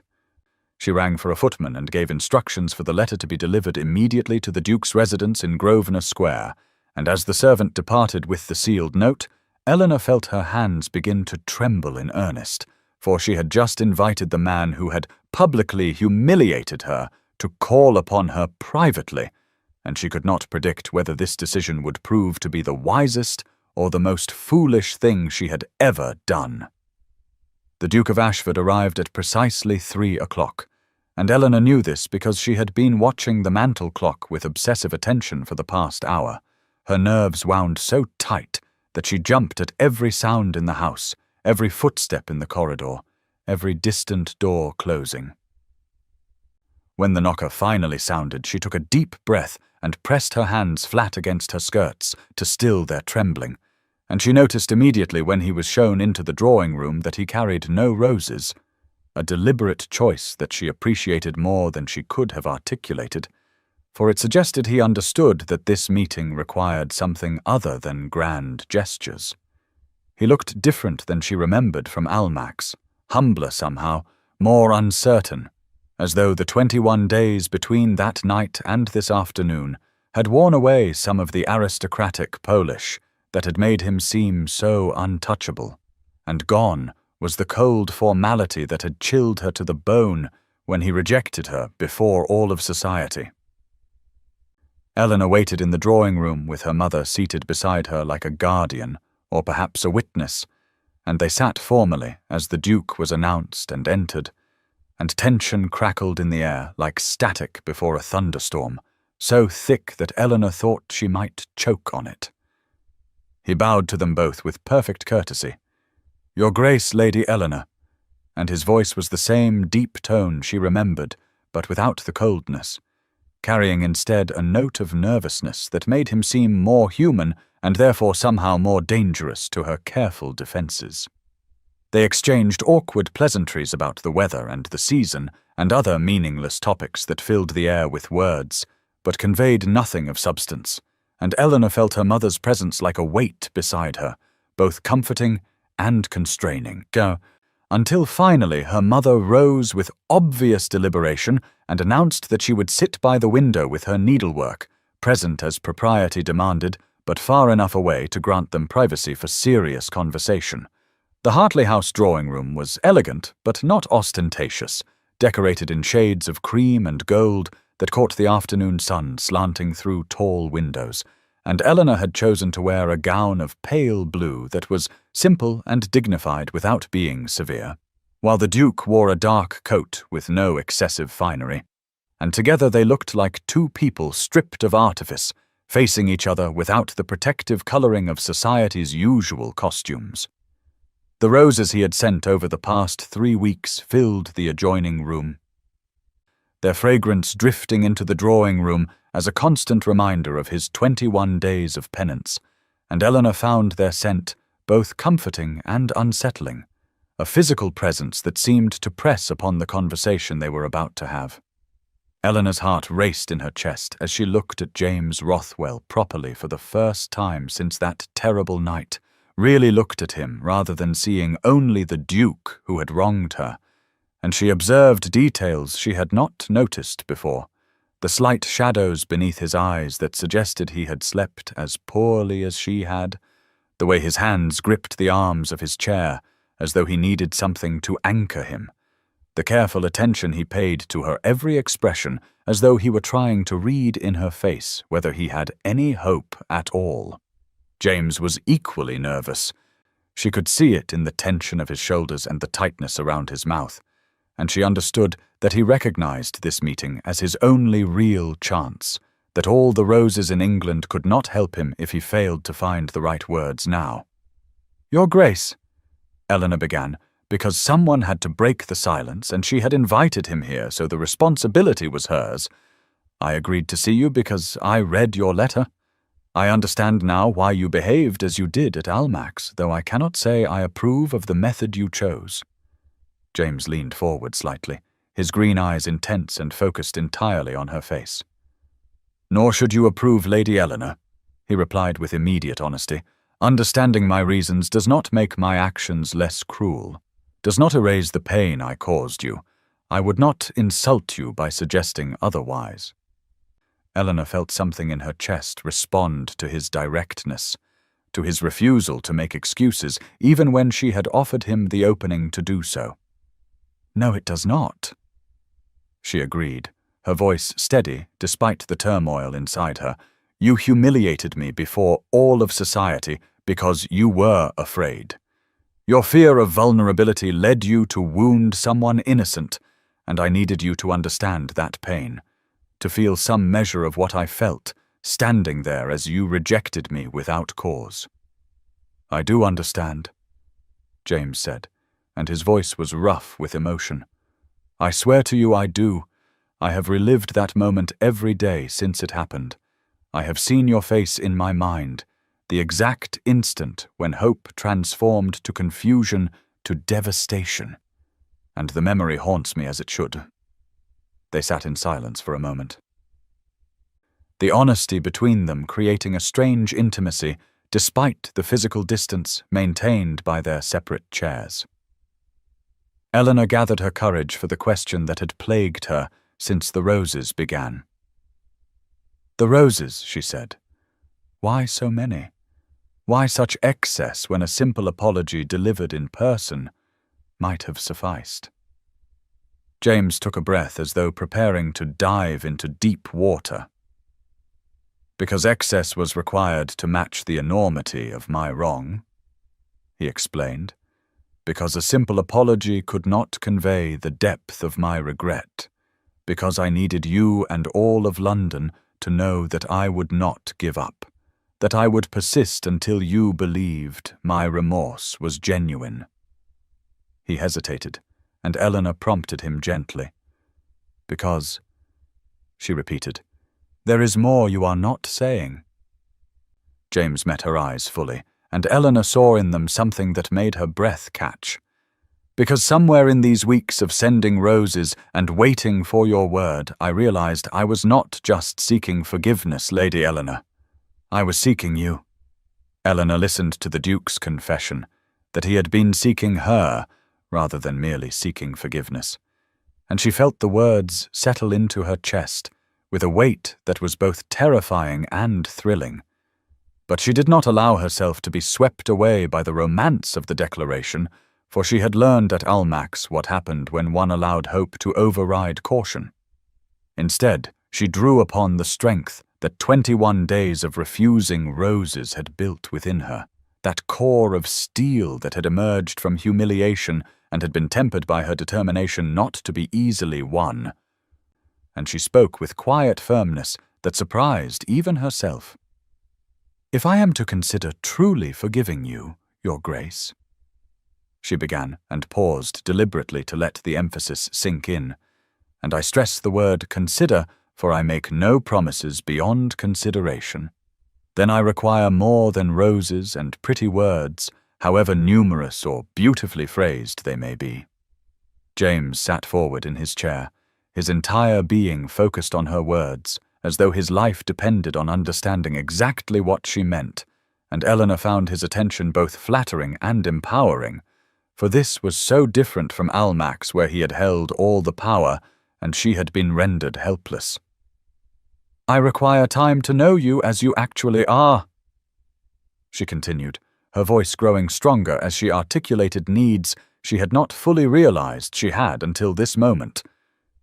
Not as the perfect duke of society who maintains appropriate distance and says appropriate things, and not as the guilty supplicant sending flowers to assuage his conscience, but as James Rothwell, the man who wrote that letter, the man who was betrayed and built walls to protect himself, the man who makes mistakes and acknowledges them.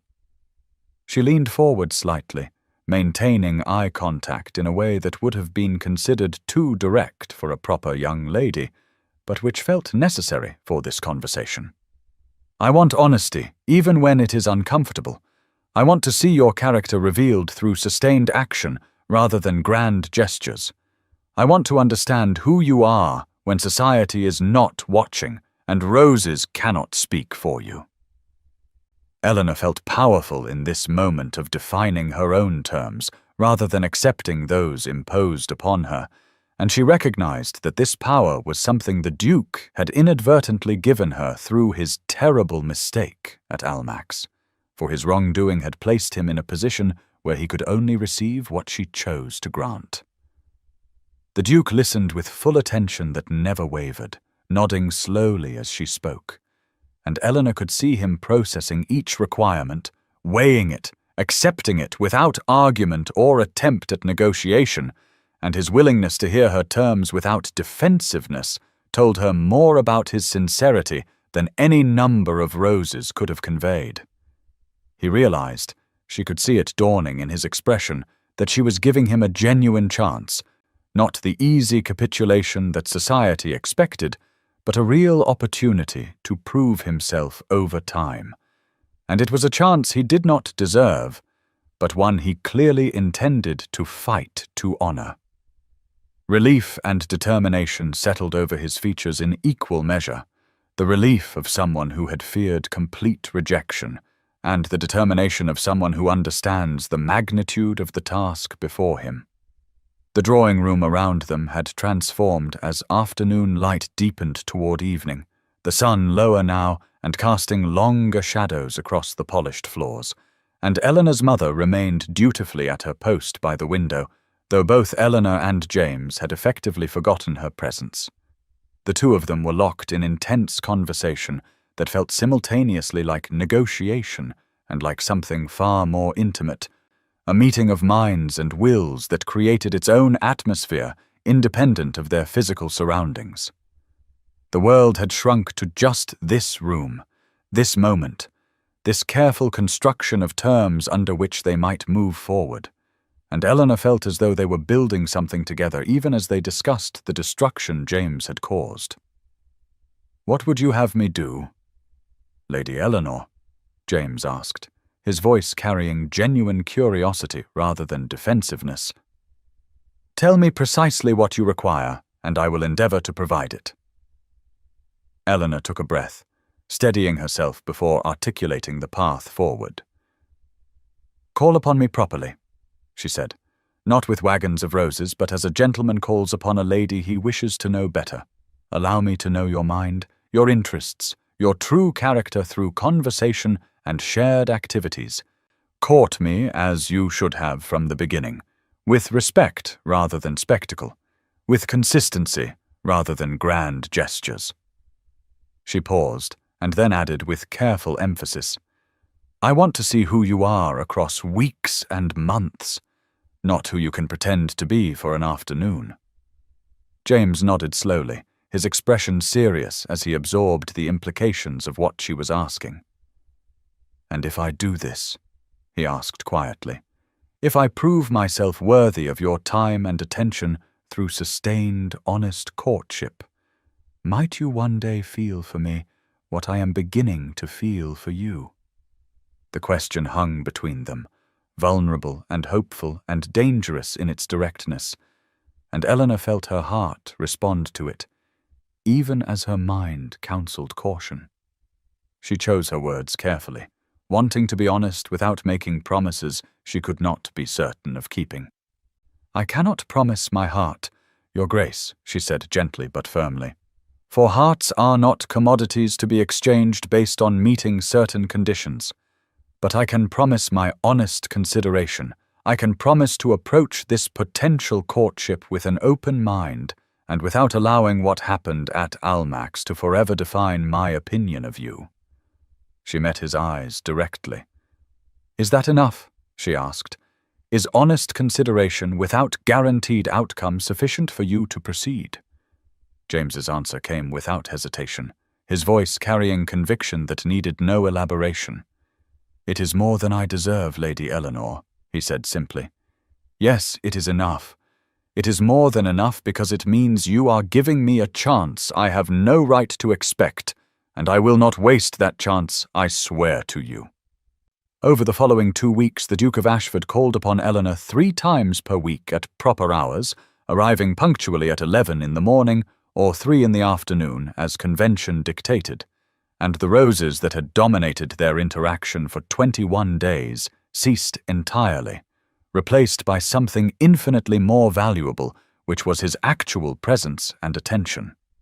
They walked in Hyde Park with Eleanor's maid trailing at a discreet distance, following the fashionable paths where all of London society promenaded to see and be seen, and Eleanor found that she enjoyed these walks immensely, despite the curious glances directed their way, for James proved to be an excellent conversationalist who treated her observations with genuine interest rather than polite tolerance.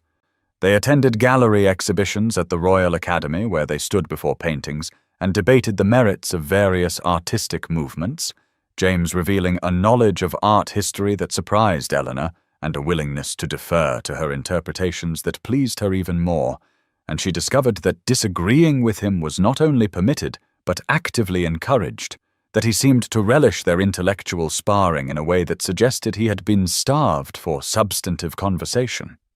They sat in the Hartley drawing room on rainy afternoons when outdoor activities were impossible, and talked about everything under the sun. Books they had read and loved or hated, political questions that consumed Parliament, childhood memories both happy and sad, hopes for the future that they had never articulated to another soul, and these conversations revealed layers of personality that formal social interactions could never expose. No roses arrived during these 2 weeks, a deliberate choice that Eleanor appreciated for it, demonstrated that James understood the difference between courtship and spectacle, but he did bring thoughtful small gifts that showed he listened carefully to everything she said, a volume of Wordsworth's poetry she had mentioned wanting to read, a delicate watercolor sketch of Hartley Manor that he had commissioned from an artist of his acquaintance, a rare edition of a botanical text she had admired in a shop window during one of their walks. Eleanor found herself genuinely enjoying his company in a way that both delighted and unsettled her, for she had expected to tolerate his courtship as a necessary penance he must pay. But instead she discovered that the man behind the title was intelligent and surprisingly funny, possessed of a dry wit that caught her off guard and made her laugh with genuine amusement rather than polite acknowledgement. James carried his wounds with dignity, never using his past betrayal as excuse for present behavior, but acknowledging how it had shaped him, and Eleanor respected this honest self-awareness that so many people lacked. James, for his part, discovered that Eleanor Hartley was even more remarkable than he had imagined during those brief interactions before Almack's. She was sharp-witted and could match him point for point in any debate. She was compassionate in her concern for those less fortunate. She held strong opinions about everything from literature to social reform, and was not afraid to voice them even when they contradicted his own views. And this strength of character that had been so evident in her refusals now manifested as intellectual vitality that captivated him completely. They laughed together over shared observations about society's absurdities. They debated the merits of various parliamentary reforms, with passion but without rancor. They discovered shared interests in unexpected places and learned to navigate their differences with respect.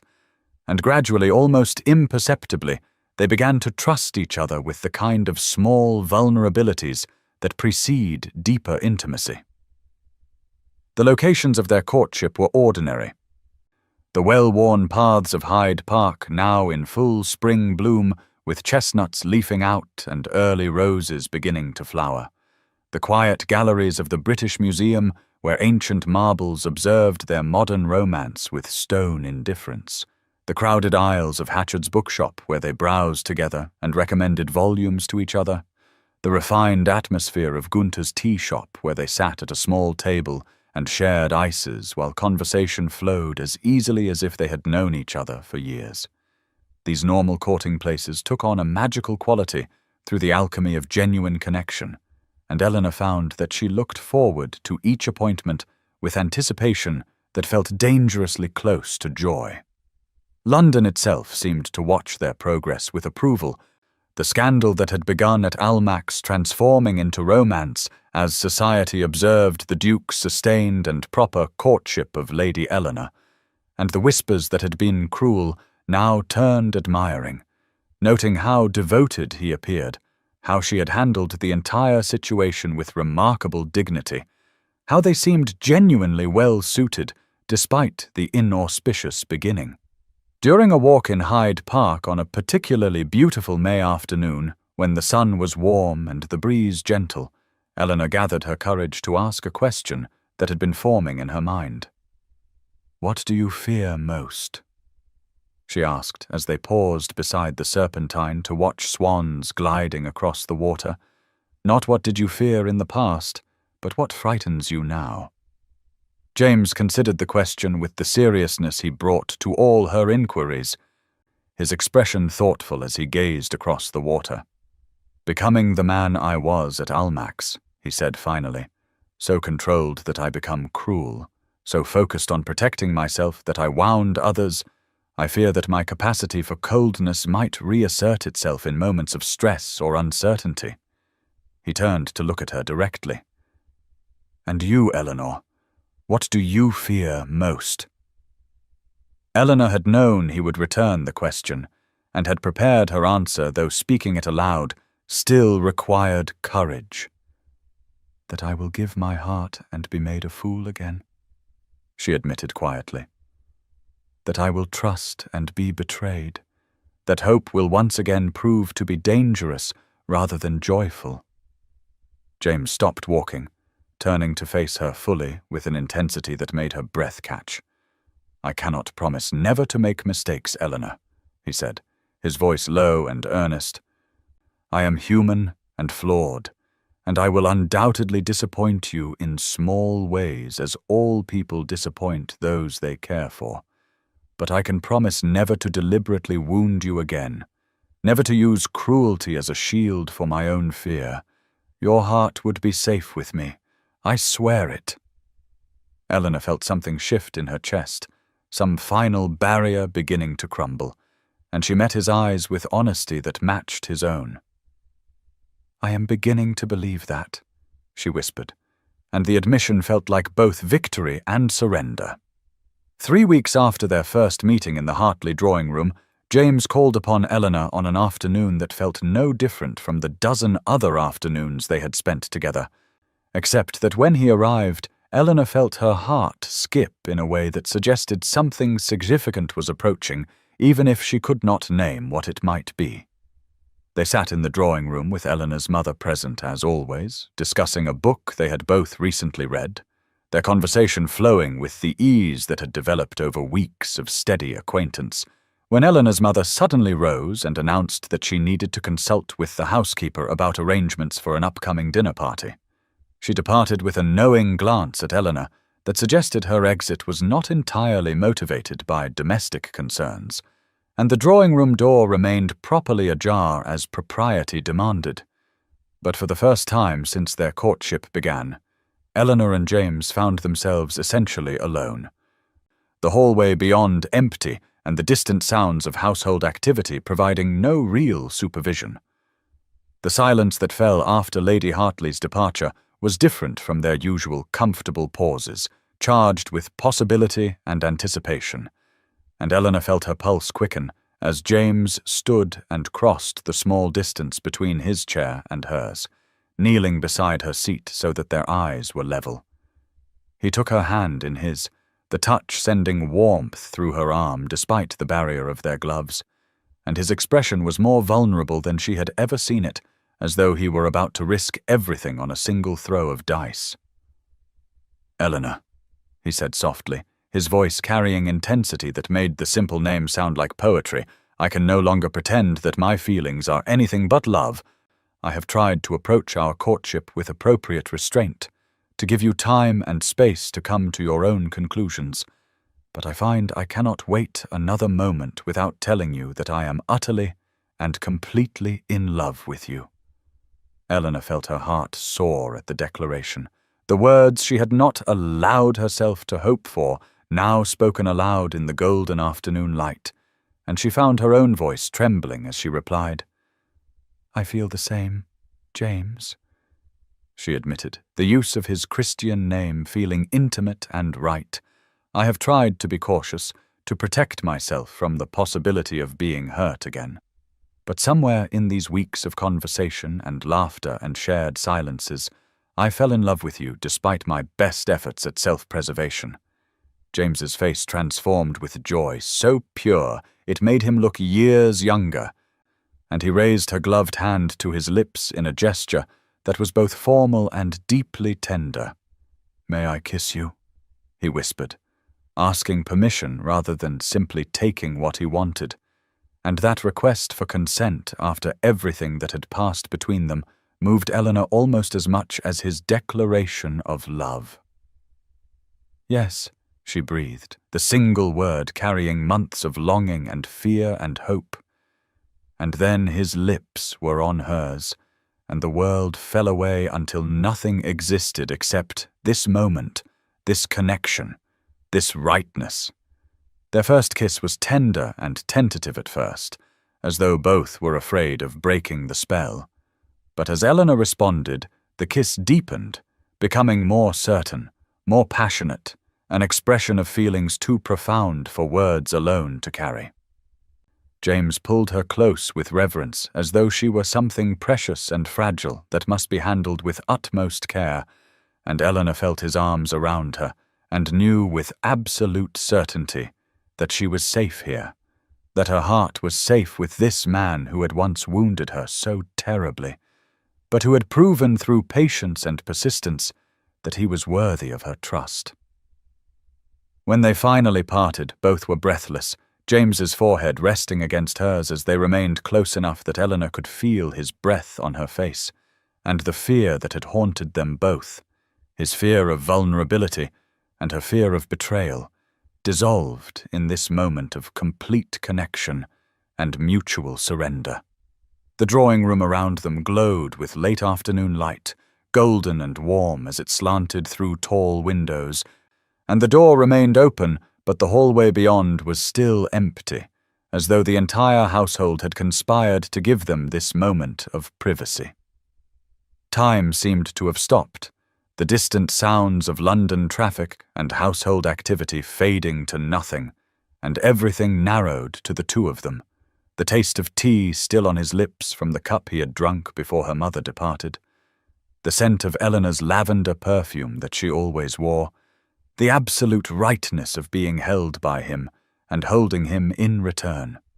Eleanor felt tears gathering in her eyes, but they were tears of happiness rather than pain. Tears that acknowledged the journey they had taken from Almack's to this moment, and she knew with certainty that she had forgiven him completely. That whatever hurt remained from that terrible night had been healed by these weeks of honest courtship and genuine connection. "I never thought I could feel this way about you," she whispered when she could finally speak. "After Almack's, I thought hate was all I could manage. I thought the wound was too deep to ever transform into anything but permanent scar tissue." James pulled back just enough to look into her eyes, his hand coming up to gently cup her cheek. "And now," he asked, his voice rough with emotion, "what do you feel now, Eleanor?" She smiled through her tears, a radiant expression that felt like sunrise after long darkness. "Now I love you," she said simply, quite desperately actually. "I love you. James Rothwell, with all the passion I once devoted to refusing you, and I find that loving you is infinitely preferable to hating you, though it is perhaps equally consuming." James laughed softly, the sound carrying relief and joy in equal measure, and kissed her again, this time with less hesitation and more certainty, a kiss that promised a future neither of them had dared imagine when roses first began arriving at Hartley House 43 days ago.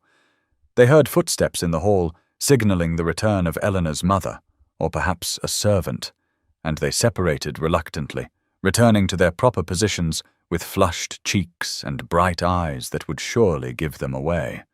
But neither could bring themselves to regret the stolen moment or the declarations that had transformed their careful courtship into acknowledged love. So, just as Eleanor and James's courtship had become public knowledge and London society had settled into acceptance of their unlikely romance, viewing it as proof that even the worst scandals could transform into happily ever after, a complication arose that threatened to upend everything they had so carefully built over the past month.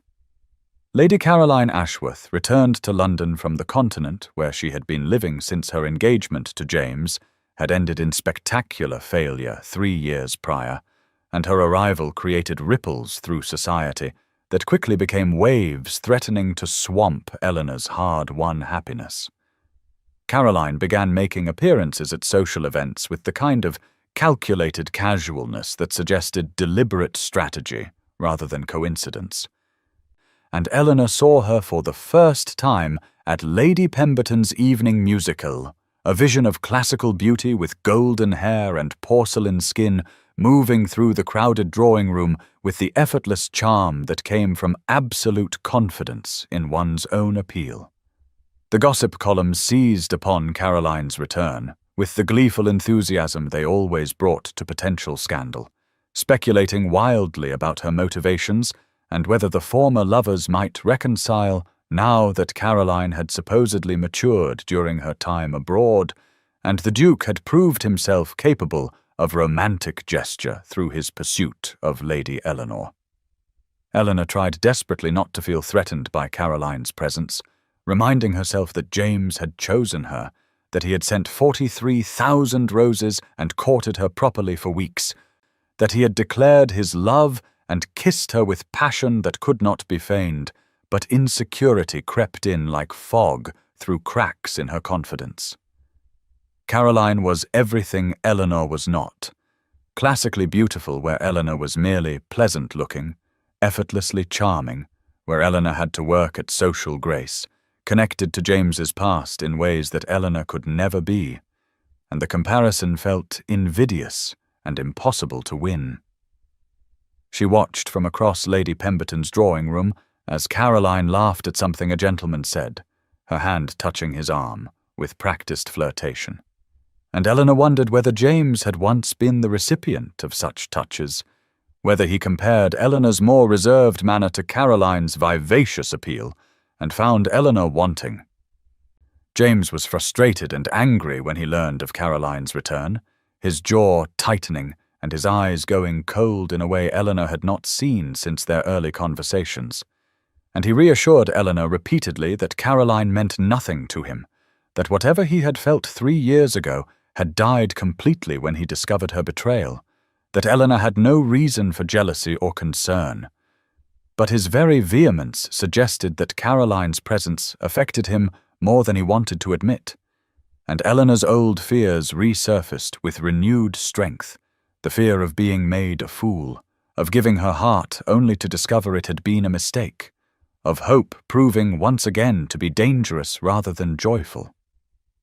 London drawing rooms buzzed with renewed gossip.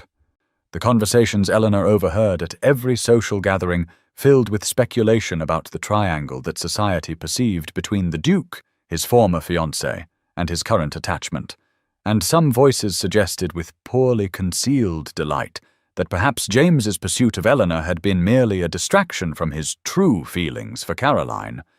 The brief peace of their courtship felt disrupted, as though they had been walking through a beautiful garden only to discover serpents hiding in the roses, and spring was turning to early summer with the season reaching its height, the social calendar packed with events that Eleanor could not avoid, without confirming society's suspicion that she was worried about Caroline's return. Everywhere Eleanor went, she heard Caroline's name, spoken with admiration by gentlemen and with envy by ladies, and the joy of recent weeks felt suddenly fragile, as though it were built on sand rather than stone, and the first strong wave might wash it away entirely.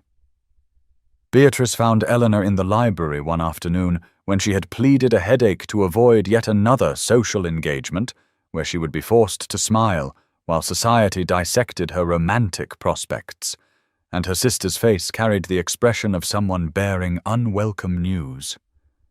"They are saying Lady Caroline never stopped loving him," Beatrice reported with reluctance, "that she went to the continent to give him space, but always intended to return, that she wants him back and believes she can win him." Eleanor tried to sound unconcerned, though her hands trembled as she set down the book she had been pretending to read. "The Duke has made his choice clear," she said with more confidence than she felt. "He has been courting me properly for weeks. Surely that demonstrates where his affections lie." Beatrice sat beside her sister and took her hand with gentle sympathy. "But has he—" "Eleanor?" she asked quietly. "I do not mean to distress you, but he has not formally proposed to you. Has he? He has declared his love." "Yes, but until there is an actual engagement, everything remains uncertain, and Caroline is very beautiful and very determined." Eleanor felt her carefully maintained composure beginning to crack under the weight of fears she had been trying to ignore. The doubt that Beatrice voiced was the same doubt that had been growing in Eleanor's own mind, for James had not proposed despite their declarations of love, had not asked her father for permission to court her formally with intent to marry, and without that concrete commitment, Eleanor found herself wondering whether his feelings were as deep as her own, or whether she was once again allowing hope to blind her to reality. At Lady Pemberton's ball 3 nights after Caroline's return to London, Eleanor stood near the refreshment table watching dancers swirl across the polished floor when Caroline herself approached with a smile that was sweet as honey, but carried beneath it something that made Eleanor's skin prickle with instinctive warning. "Lady Eleanor," Caroline said warmly, as though they were old friends rather than rivals for the same man's affection. "How lovely to finally meet you properly. I have heard so much about you and your remarkable romance with dear James." Eleanor managed a polite smile, though her heart had begun to pound with apprehension. "Lady Caroline," she replied with careful courtesy, "I trust you are enjoying your return to London." Caroline's laugh was light and musical, the kind of laugh that drew male attention from across the room. "Oh, immensely," she said, "though I confess I find much has changed during my absence. Shall we step onto the terrace for a moment? I would so enjoy a private word with you." Eleanor wanted to refuse, but could think of no polite way to decline without appearing afraid, so she followed Caroline through the French doors onto the terrace where the June night air was warm and heavy with the scent of roses from the garden below. They stood at the balustrade overlooking the darkened garden, and Caroline's expression shifted subtly, the sweet smile taking on an edge that Eleanor had suspected was always there beneath the surface charm. "You do know he settled for you, do you not, dear?" Caroline said conversationally, as though discussing the weather rather than delivering calculated cruelty. "After I broke his heart, James wanted someone safe, someone who would not challenge him or demand too much, someone who would be grateful for his attention rather than expecting it as her due." Eleanor felt the words strike like physical blows, but forced herself to remain composed. "The Duke makes his own choices," she replied, though her voice came out less steady than she intended. "He pursued me quite deliberately and has made his feelings clear." Caroline turned to face her directly, and in the moonlight, her beautiful face looked almost predatory. "Does he, though?" she asked with false sympathy. "Or does he simply follow the path of least resistance? You must understand, Eleanor, that James and I share a history that cannot be erased by a few weeks of courtship. However public and romantic it may have appeared, we were engaged to be married. We were intimate in ways that go beyond mere conversation and walks in the park." Eleanor felt heat rising to her cheeks at the implication. Whether true or false she could not determine. But the suggestion that James and Caroline had shared intimacies that Eleanor had not planted seeds of doubt that found fertile ground in her existing insecurities. "He has been calling at my residence, you know," Caroline continued, as though sharing a confidence between friends. "Just yesterday, in fact, we spoke for nearly 2 hours about old times and future possibilities. Old habits die hard. Eleanor and first loves have a power that later attachments simply cannot match." The lie was delivered with such casual confidence that Eleanor had no reason to doubt it, and she felt her carefully rebuilt confidence beginning to crumble like sand castles before an incoming tide. Caroline leaned closer and lowered her voice to a conspiratorial whisper.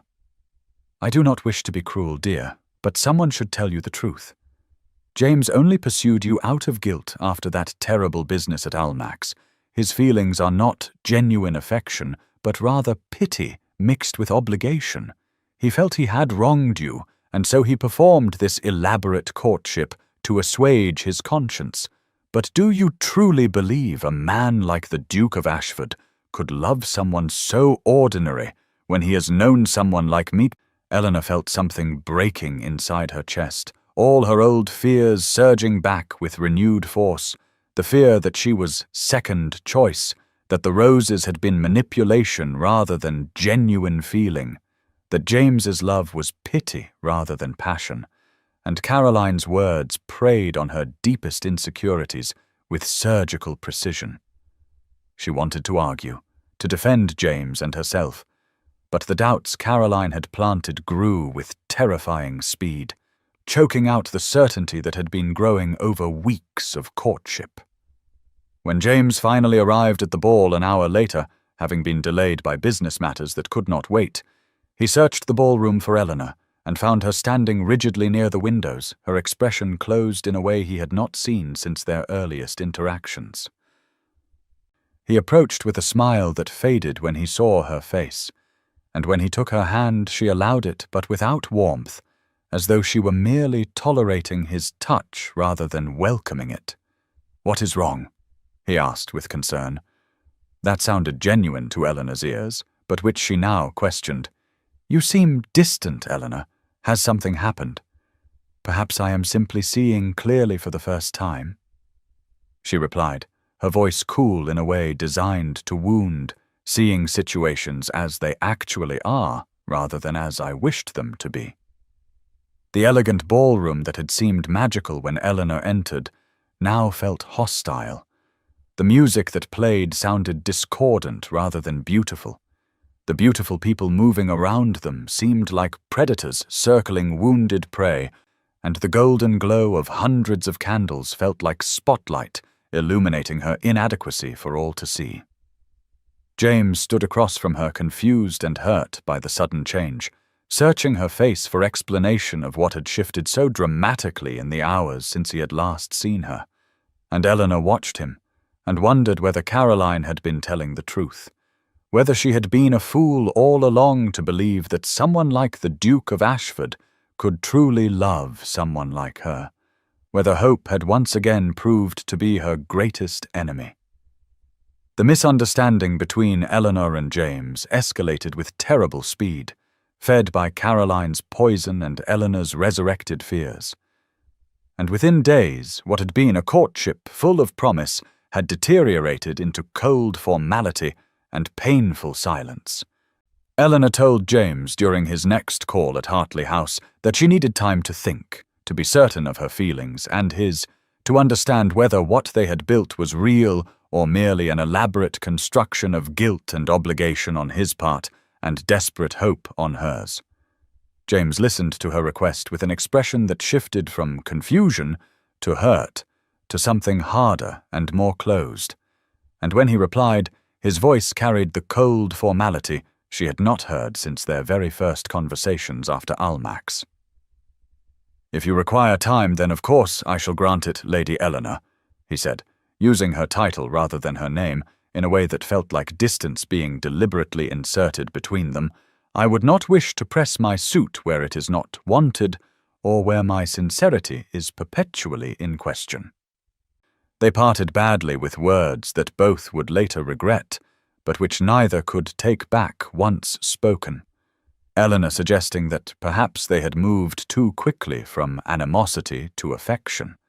James replying that perhaps she was right, and that time apart would clarify whether their feelings were genuine or merely the result of an unusual situation, and the door of Hartley House closed between them with a finality that felt ominous. Eleanor returned to her bedroom and allowed the tears she had been holding back to finally fall, crying with the kind of abandoned grief that comes from feeling one has ruined everything through one's own weakness and inability to trust.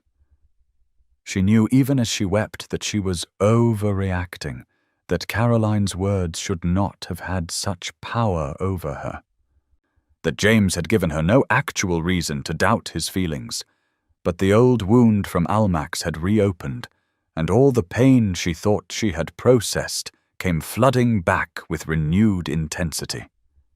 James returned to his townhouse and went directly to his study, where he poured himself brandy and then another and then a third, drinking more than was wise but unable to stop himself from seeking some numbness against the pain of Eleanor's doubt. He sat in the dark with only the dying embers of the fire for light and wondered with bitter frustration how Caroline still had the power to destroy his happiness 3 years after her betrayal.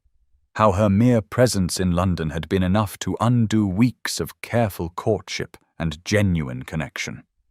Both were miserable in their separate spaces of loneliness. Eleanor in her bedroom that felt dark and cold despite the warmth of the summer night, as though the chill came from inside her rather than from any external source, and James in his study where the fire had gone out completely, and dawn light began creeping through the windows as he sat awake all night wrestling with anger and despair. The roses that had once filled Hartley House with colour and fragrance were wilting now, their petals dropping and their stems drooping in their vases, and Eleanor saw in their decline a metaphor for the relationship's sudden deterioration, as though everything beautiful they had created was subject to the same inevitable decay. Beatrice found Eleanor the morning after the confrontation, red-eyed and pale, sitting at her window staring out at nothing, and her sister sat beside her with the kind of gentle concern that made Eleanor want to weep again. "What if Caroline is right?" Eleanor whispered, the question that had tormented her all night finally given voice. "What if I am just the safe choice? The woman he settled for because I would be grateful and undemanding? What if his feelings are pity rather than love, and I have been too foolish to see it?" Beatrice took her sister's hands and squeezed them firmly. "Then why did he send 21,000 roses, Eleanor?" she asked with the logical clarity that Eleanor's emotional turmoil had obscured. "Why did he write that letter laying bare his deepest wounds? Why did he court you properly for weeks when he could have simply moved on to some other attachment? Safe men do not do those things. Desperate men in love do those things. But Eleanor could not hear the logic through the noise of her fears, and she merely shook her head and returned to staring out the window as though answers might appear in the London streets below.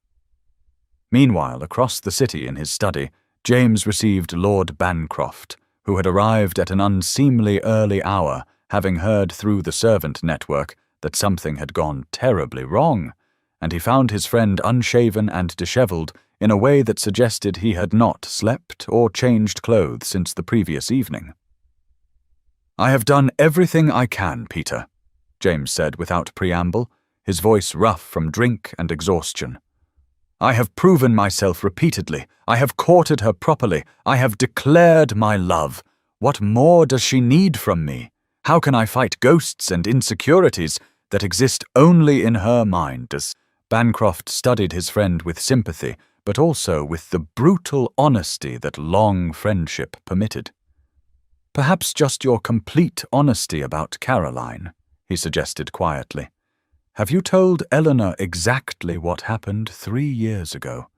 The full truth of the betrayal and how you discovered it? Have you explained why Caroline's return affects you so deeply?"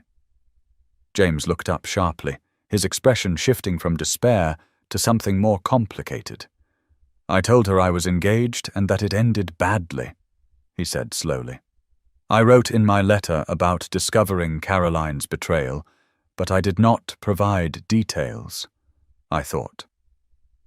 "You thought the past was past, and did not need to be excavated," Bancroft finished. "But the past is never truly past, James, especially when it walks back into London and starts spreading poison. Eleanor needs to understand not just that Caroline betrayed you, but how and why. She needs to see the full picture to understand why Caroline's words have no validity." James dropped his head into his hands and acknowledged the truth of his friend's observation, and he recognized that, in trying to protect Eleanor from the sordid details of his past, he had instead left her vulnerable to Caroline's manipulation. 2 days after the confrontation that had left both Eleanor and James miserable and separated, the Duke of Ashford attended the opera at the King's Theatre with determination hardening in his chest, for he had learned through careful inquiry that both Caroline and Eleanor would be present, and he had resolved that this farce of misunderstanding would end tonight, regardless of the scandal it might create. During the first intermission, when London's elite emerged from their boxes to promenade and gossip in the grand corridors, James saw Caroline holding court in her box surrounded by admirers, and he crossed the theatre with purposeful strides that made people step aside, his expression forbidding enough that no one dared interrupt his progress. He stopped directly before Caroline's box and spoke in a voice pitched to carry to the nearby boxes that held some of London's most influential gossips, ensuring that his words would be witnessed and repeated throughout the city by morning.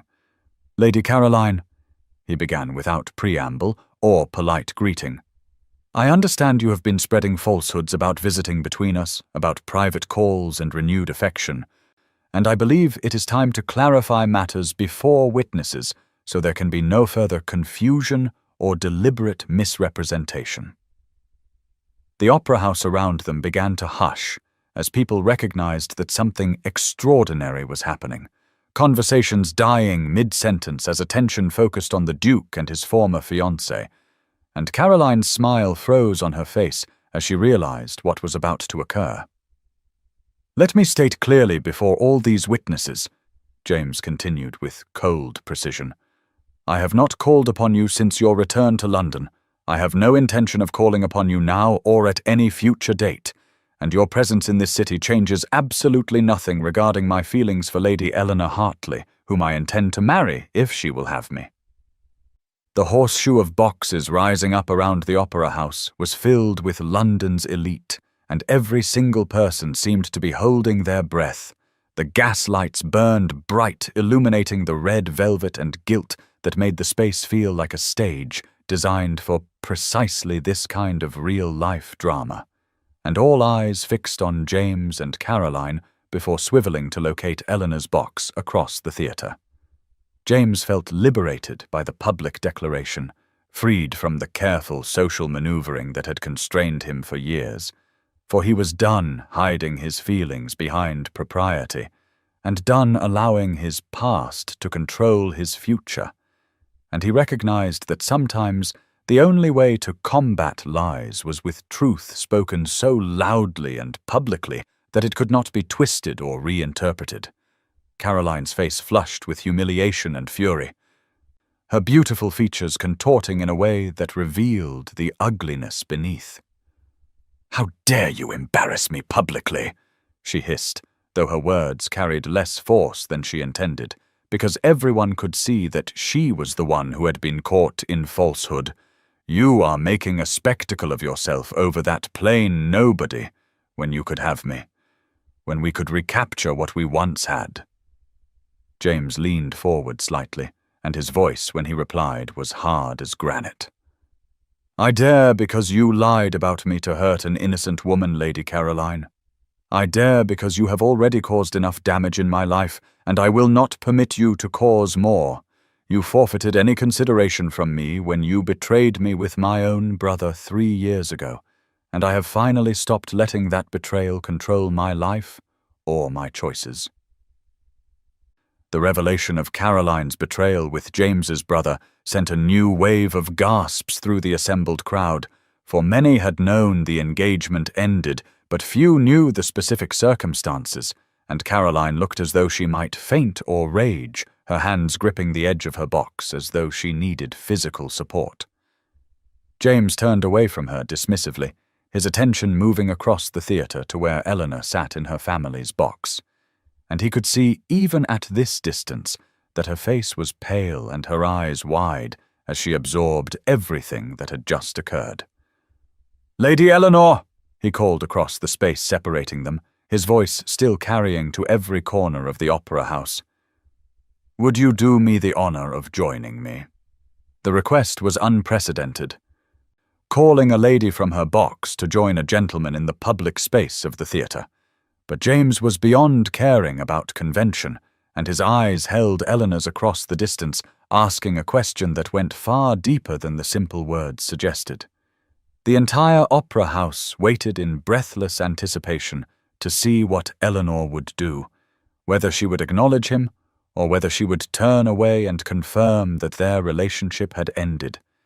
And in her box, Eleanor felt her heart leaping in her chest, as she understood what James was offering her: public declaration, public commitment, public reversal of everything that had happened at Almack's 6 weeks ago. She had heard every word he spoke, had seen him defend her before all of society, had watched him publicly reject Caroline and declare his intention to marry Eleanor if she would have him, and all her doubts and fears seemed suddenly insignificant in the face of such unequivocal declaration. Beatrice sat beside her, squeezing her hand so tightly it hurt, and whispering urgently, "Go to him, Eleanor, go now!" And Eleanor found herself standing without conscious decision, her body moving before her mind had fully processed what she was doing, and she stepped out of her family's box and made her way down to the ground floor where James waited. The crowd parted before her, creating a path, and she was aware of hundreds of eyes watching her progress. But for once, she did not care what society thought or what gossip would circulate tomorrow. For all that mattered was reaching James and telling him what she should have trusted from the beginning, that she loved him and believed in him despite her fears. Eleanor stood in her family's box with her heart pounding so hard she thought everyone in the opera house must surely hear it.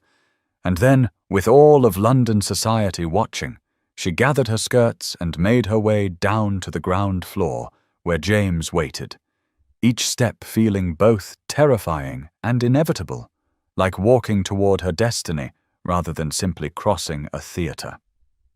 The crowd was silent in a way that hundreds of people are rarely silent, breathless with anticipation as they witnessed what was clearly a pivotal moment in a love story they had been following for weeks. And Eleanor was aware of faces turning to watch her progress, but she kept her eyes fixed on James, standing at the center of the cleared space, tall and solid, and waiting for her with an expression that mixed hope and fear in equal measure. When she finally reached him, he took both her hands in his, and though he did not speak loudly enough for the entire opera house to hear, his voice carried to those in the nearest boxes and would be repeated and embellished in every drawing-room by morning. "Eleanor," he said, and her name on his lips sounded like prayer and promise combined. "I must apologize for my coldness after Lady Pemberton's ball. I was hurt by your doubt, but I should have understood that Caroline's return would naturally resurrect old fears. I should have told you immediately and publicly that she lied when she claimed I had been calling upon her." He squeezed her hands gently, as though afraid she might pull away. "I have not seen Caroline privately. I have not spoken with her beyond basic civility at social functions. Everything she told you was fabrication designed to separate us, and I was a fool not to realize she would attempt such manipulation."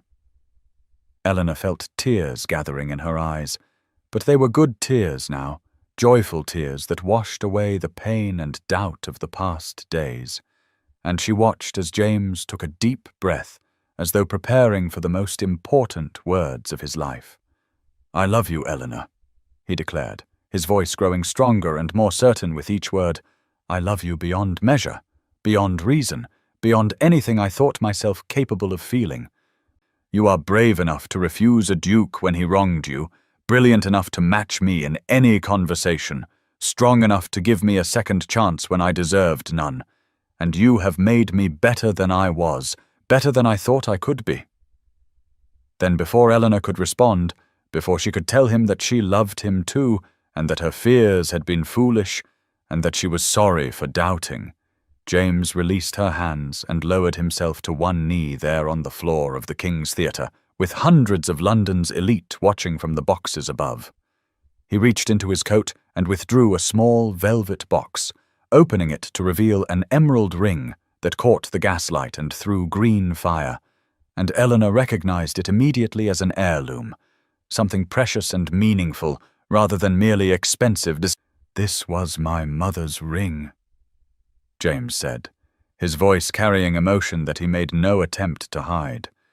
"She wore it for 40 years and told me before she died that I should give it to the woman who captured not just my attention but my heart. I have been waiting for that woman for years, Eleanor, and I found her in you." The opera house around them was so silent that Eleanor could hear her own breathing, could hear James's breath, could hear nothing but the two of them and the momentous question that hung in the air, waiting to be asked. "Eleanor Hartley," James said with his eyes locked on hers. "I know I wounded you terribly once in public before many of these same witnesses. Let me now declare before all these same people that I love you with everything I am and everything I hope to become. You are brave and brilliant, and you have made me better than I was. Will you do me the extraordinary honor of becoming my wife?" Eleanor's eyes filled with tears that spilled over and ran down her cheeks, but she was smiling through them with joy so intense it felt like sunlight breaking through storm clouds, and all her fear evaporated in the face of such public, undeniable declaration. She saw James's love plainly written in his face, in his eyes, in the way his hands trembled slightly as he held the ring, and she understood that he had chosen her not privately where it could be hidden or denied, but before all the people who had witnessed her humiliation at Almack's, creating symmetry that was perfect in its justice and its romance. "Yes," she said, and then louder so that more could hear, "Yes, James, yes, I will marry you. You sent me 21,000 roses. You wrote me a letter that laid bare your soul. You confronted your past publicly to defend me. You have proven yourself over and over in ways both grand and small. How could I possibly say anything but yes?" James surged to his feet and slipped the emerald ring onto her finger where it fit as though it had been made for her hand, and then he pulled her into his arms and kissed her before all of London society with passion that was barely proper but absolutely sincere, and the opera house erupted into applause that started in the nearest boxes and spread like wildfire until hundreds of people were clapping and cheering their approval. Someone called out from an upper box, "About time, Ashford," and the comment drew laughter that released the tension that had held the crowd in thrall. And suddenly everyone was talking at once, exclaiming over the romance of it all, declaring it the most extraordinary proposal they had ever witnessed, and Eleanor heard through the noise that she and James were already being called the love story of the season. James pulled back just enough to look into her face, his hands cupping her cheeks as though she were something precious he needed to hold carefully. "I love you," he whispered for her ears alone. "I will spend the rest of my life proving worthy of you." "And I love you," Eleanor replied, her voice thick with tears and joy. "I am sorry I doubted. Sorry I let fear blind me to what was right before my eyes." They stood together at the center of the opera house floor with applause raining down upon them from every box. And even the orchestra conductor had turned to watch with his baton forgotten in his hand. And Eleanor thought that this moment of public triumph was the perfect counterpoint to her public humiliation, that what had begun so terribly at Almack's had been transformed into something beautiful here at the King's Theatre, and she understood that sometimes the greatest love stories are those that overcome the worst beginnings. 6 weeks after the proposal at the King's Theatre that had scandalized and delighted London in equal measure, Eleanor Hartley prepared to become Eleanor Rothwell, Duchess of Ashford, in a ceremony that promised to be the social event of the season. The wedding was held at St. George's, Hanover Square, the same church district as Almack's assembly rooms, where their story had begun so inauspiciously, and the choice of location was deliberate on both their parts. A public statement that they were reclaiming the geography of Eleanor's humiliation and transforming it into the setting of their triumph. The church was filled not with traditional white flowers, but with roses in arrangements that told the story of their courtship. Crimson like the first delivery, white like the second, pink like the 15th day when Eleanor had finally kept them, and rainbow-colored like the 7th day when James had first varied his approach. And there were exactly 21 arrangements representing the 21 days he had proven himself through persistent devotion. Eleanor stood in the vestibule of the church wearing ivory silk that gleamed like moonlight and her mother's pearls at her throat, the same pearls her mother had worn at her own wedding 40 years prior, and she felt radiant in a way that had nothing to do with her gown or jewels, but everything to do with the certainty in her heart. Her father stood beside her offering his arm, and for once his expression carried genuine warmth rather than calculation, for even the Earl of Hartley had been moved by the extraordinary courtship that had led to this day. "You look beautiful, my dear," he said quietly as the organ began to play, "and I find myself thinking that perhaps things have worked out better than any of us could have planned." Eleanor smiled up at him. "They have Papa," she agreed. "They truly have." The doors opened, and Eleanor began the walk down the aisle on her father's arm, and every eye in the packed church turned to watch her progress. But she had eyes only for James, who waited at the altar with an expression of such love and wonder that it made her breath catch. He was resplendent in formal attire, but it was not his clothing that held her attention. It was his eyes that never left her face, that drank in the sight of her as though she were water, and he a man dying of thirst. And Eleanor felt her own eyes filling with tears at the sheer joy of this moment. The church was filled with summer light streaming through stained glass windows that painted the congregation in jewel tones, and the 21 rose arrangements perfumed the air with fragrance that brought back memories of the past 6 weeks, of rejection and persistence, of doubt and trust, of fear transformed into love. Eleanor's friends and family beamed from the pews, Beatrice crying openly with happiness. Lady Hartley looking satisfied that her daughter had secured such an advantageous match, though Eleanor knew her mother still did not fully understand that this was about far more than title and fortune. Even Lord Bancroft, whom Eleanor had come to know and appreciate during the courtship, was wiping surreptitiously at his eyes, moved by a romance he had witnessed from its terrible beginning to this joyful culmination. London summer was at its finest, warm and golden with a quality of light that made everything seem touched by magic, and the day itself felt full of promise, of new beginnings, of hope fulfilled.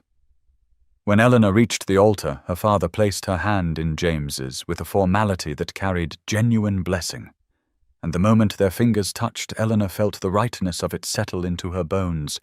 This was where she was meant to be. This was who she was meant to be with, and everything that had come before, all the pain and humiliation and fear, had been necessary to bring them to this perfect moment.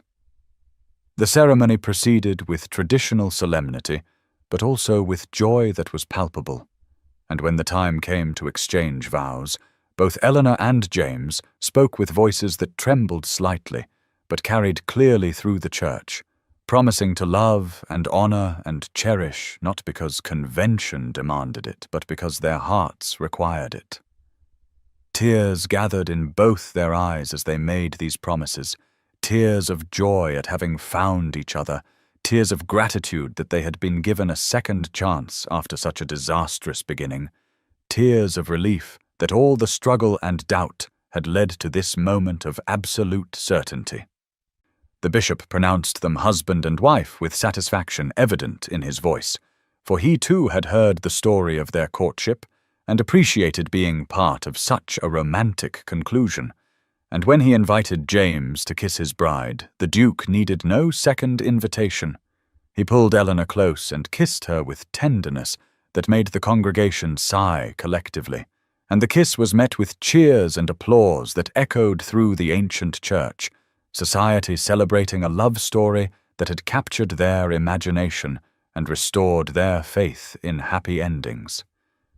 As they processed back down the aisle as husband and wife, Eleanor felt as though she were floating, her hand tucked securely in James's arm, and she leaned close enough that only he could hear her whispered question. "No regrets?" she asked, giving him one final chance to acknowledge any doubt. James looked down at her with eyes that held nothing but love and certainty. "Only that I did not see you clearly from the beginning," he replied quietly. "That I wasted time in fear when I could have been loving you, but perhaps that too was necessary." Eleanor smiled, wise beyond her years with understanding earned through pain and patience. "Everything happened as it should," she said. "We would not be who we are without the journey. The joy is sweeter because we know what it cost to achieve it." James squeezed her hand gently. "Wise as well as beautiful," he observed with the teasing tone she had come to love during their courtship. "I am a fortunate man indeed." "And you are fortunate I am forgiving," Eleanor replied with matching lightness. "For without my capacity for forgiveness, you would still be sending roses, and I would still be refusing them." They emerged from the church into brilliant sunshine and were met with a shower of rose petals thrown by well-wishers, and as they climbed into the carriage that would carry them to the wedding breakfast, Eleanor looked back at St. George's and thought how different this departure was from her flight from Almack's just 2 months prior, how completely her life had transformed in such a short time, and she felt nothing but gratitude for every moment of the journey that had brought her here. 1 year after Eleanor and James exchanged vows at St. George's, Hanover Square, they hosted a ball at Ashford House that would be remembered as one of the season's most elegant affairs, though the true purpose of the gathering was known only to their closest friends until the formal announcement was made. As guests arrived at the Duke's magnificent London residence, they noticed rose petals scattered across the marble floors of the entrance hall, a gentle callback to the courtship that had captured London's imagination, and those who had followed the story from its scandalous beginning smiled at the romantic touch. Eleanor stood beside James in the receiving line, greeting their friends, and she was glowing in a way that had nothing to do with her gown of rose-colored silk, and everything to do with the happiness that radiated from within. The contentment of a woman who had found not just love, but partnership, not just marriage, but genuine communion of souls. James could not stop smiling as he stood beside his wife, his hand occasionally finding the small of her back in a touch that was both possessive and tender. And he had discovered over the past year that vulnerability was not weakness, but rather the foundation of true intimacy, that opening his heart to Eleanor had not made him weaker, but immeasurably stronger. The ballroom at Ashford House was magnificent and welcoming in equal measure, decorated with taste that reflected both Eleanor's influence and James's resources. And summer had returned in all its glory, the cycle of seasons complete, bringing them back to the time of year when their story had reached its climax at the King's Theatre. Chandeliers blazed overhead, casting golden light across guests dressed in their finest, and music swelled from the orchestra James had engaged for the evening, and the scent of roses was everywhere, filling the air with fragrance that had become synonymous with their love story. Outside the tall windows, London continued its evening routines, the great city never truly sleeping. But inside Ashford House there was warmth and light and love so palpable that even the most cynical guests felt touched by it. The atmosphere was celebratory and triumphant.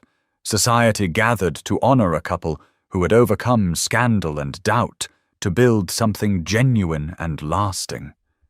And when James raised his hand for silence and announced that he and Eleanor were expecting their first child in the winter, the ballroom erupted in applause and congratulations that came from genuine affection rather than mere social obligation. Eleanor felt complete joy as she accepted the good wishes of their friends. Joy that came from being married to a man who adored her and whom she adored in return.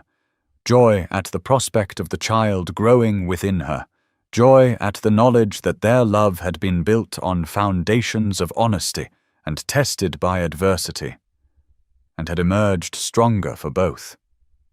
She looked at James and saw in his face the same wonder she felt, the same gratitude that fate had brought them together despite the inauspicious beginning, and she understood that every difficulty they had faced had been necessary to forge the bond they now shared.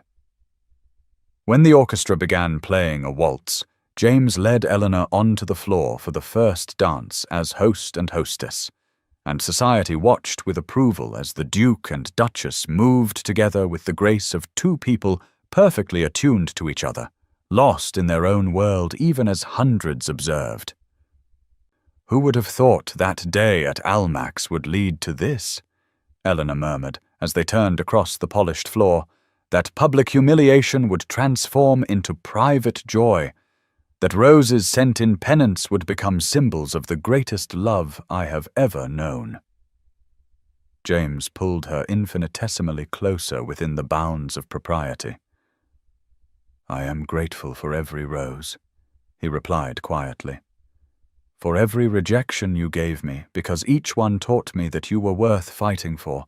Grateful for every moment that brought us here, even the painful ones, especially the painful ones." Eleanor looked up at him with eyes that still held the power to make his heart race. "Even the painful ones?" she asked, though she knew the answer already. "Especially those," James confirmed, his voice carrying conviction. "They taught me that true love requires courage, Eleanor, that vulnerability is not weakness but strength, that you were worth every fear I had to face, every wall I had to tear down, every rose I had to send." Nearby, a guest leaned toward her companion and commented in a voice pitched to carry, "The Duke and his Duchess, quite the love story, is it not? From scandal to romance, from humiliation to triumph. I do not think I have ever witnessed anything quite so extraordinary." The companion nodded enthusiastically. 21,000 roses, she breathed with the wonder of someone recounting a fairy tale. One can hardly imagine such devotion, such persistence. Surely it proves that true love can overcome any obstacle.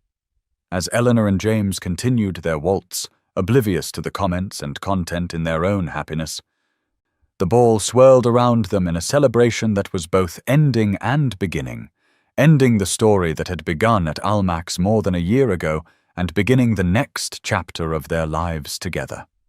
The rose petals on the floor were trodden by dancing feet until they released their fragrance more fully. And Eleanor thought how perfectly the symbol fit. Roses that had begun as penance had become promise. Flowers that marked days of refusal now celebrated days of acceptance, and beauty that had once represented pain now embodied only joy. When the dance ended, James led Eleanor from the floor to where Lord Bancroft stood with his wife, and the four of them formed a small island of intimacy amid the larger gathering. To the Duke and Duchess, Bancroft said, raising his champagne glass, "May their love story inspire us all to persist in the face of rejection, to believe in second chances, and to remember that the greatest romances often have the most unlikely beginnings." They drank to the toast, and Eleanor felt tears prick her eyes, but they were happy tears, grateful tears, tears that acknowledged how far they had come and how much they had overcome. The scandal that had begun at Almack's with a public rejection had indeed become a legendary love story, told and retold in drawing rooms across London and beyond, embellished with each retelling until the facts themselves became almost mythical. But Eleanor knew the truth beneath the myth, that love was not easy or simple, that it required courage and forgiveness and the willingness to be vulnerable, but that when it was real and honest and fought for, it was worth every difficulty, every tear, every rose sent and refused and finally accepted. The ball continued late into the night with dancing and conversation and celebration. And when the last guests finally departed, and Eleanor and James stood alone in their now quiet ballroom, they looked at each other and smiled with the shared understanding of people who have journeyed together through darkness into light. "Thank you," Eleanor said softly, "for not giving up, for sending roses until I believed, for proving yourself worthy of my trust." "Thank you," James replied with equal tenderness, "for refusing until I understood what I was asking for demanding that I prove myself, for loving me despite everything." They walked hand in hand through the ballroom where rose petals still scattered the floor, and Eleanor knew that years from now, when their children asked how their parents met and fell in love, she would tell them the truth, that it began with rejection and humiliation at Almack's, continued with 21,000 roses, and culminated in a love that was worth every moment of pain it took to achieve. And she would tell them that sometimes the best stories are the ones that begin badly, because they teach us that real love is not found in perfect beginnings, but in the willingness to fight for imperfect middles until they transform into joyful endings. Dear listener, as the final notes of our story fade into the quiet of the night, perhaps you find yourself reflecting on Eleanor and James's extraordinary journey from public humiliation to private joy, from 21,000 roses refused to a lifetime of love accepted. Their story reminds us that our greatest wounds can become the foundation of our greatest strengths, that persistence in the face of rejection is not foolishness but courage, and that forgiveness is not weakness but the bravest choice we can make. How many of us have faced our own version of Almack's, those moments when we felt publicly diminished or privately betrayed, when hope seemed dangerous and walls seemed safer than vulnerability? Eleanor teaches us that strength is not found in refusing to feel pain, but in choosing not to let pain define us forever, that we can hold people accountable while still leaving space for growth and redemption. And James shows us that true change requires more than grand gestures. It demands sustained effort, honest self-examination, and the courage to lay bare our deepest fears. 21,000 roses could not buy Eleanor's forgiveness, but 21 days of consistent demonstration that he understood his error and was committed to becoming better, that earned her trust. As you prepare for sleep tonight, perhaps you carry your own hurts, your own walls built for protection that have become prisons, your own fears that vulnerability will lead only to more pain. Remember that Eleanor too carried these burdens, and yet she found the courage to hope again, to trust again, to love again. Your own story of healing and hope is still being written, and the chapters of pain need not be the final ones. Rest well knowing that persistence in love, whether love for another or love for yourself, is never wasted.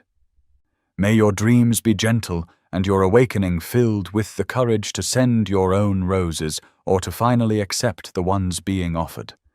You are worthy of a love that persists, that proves itself, that transforms rejection into acceptance.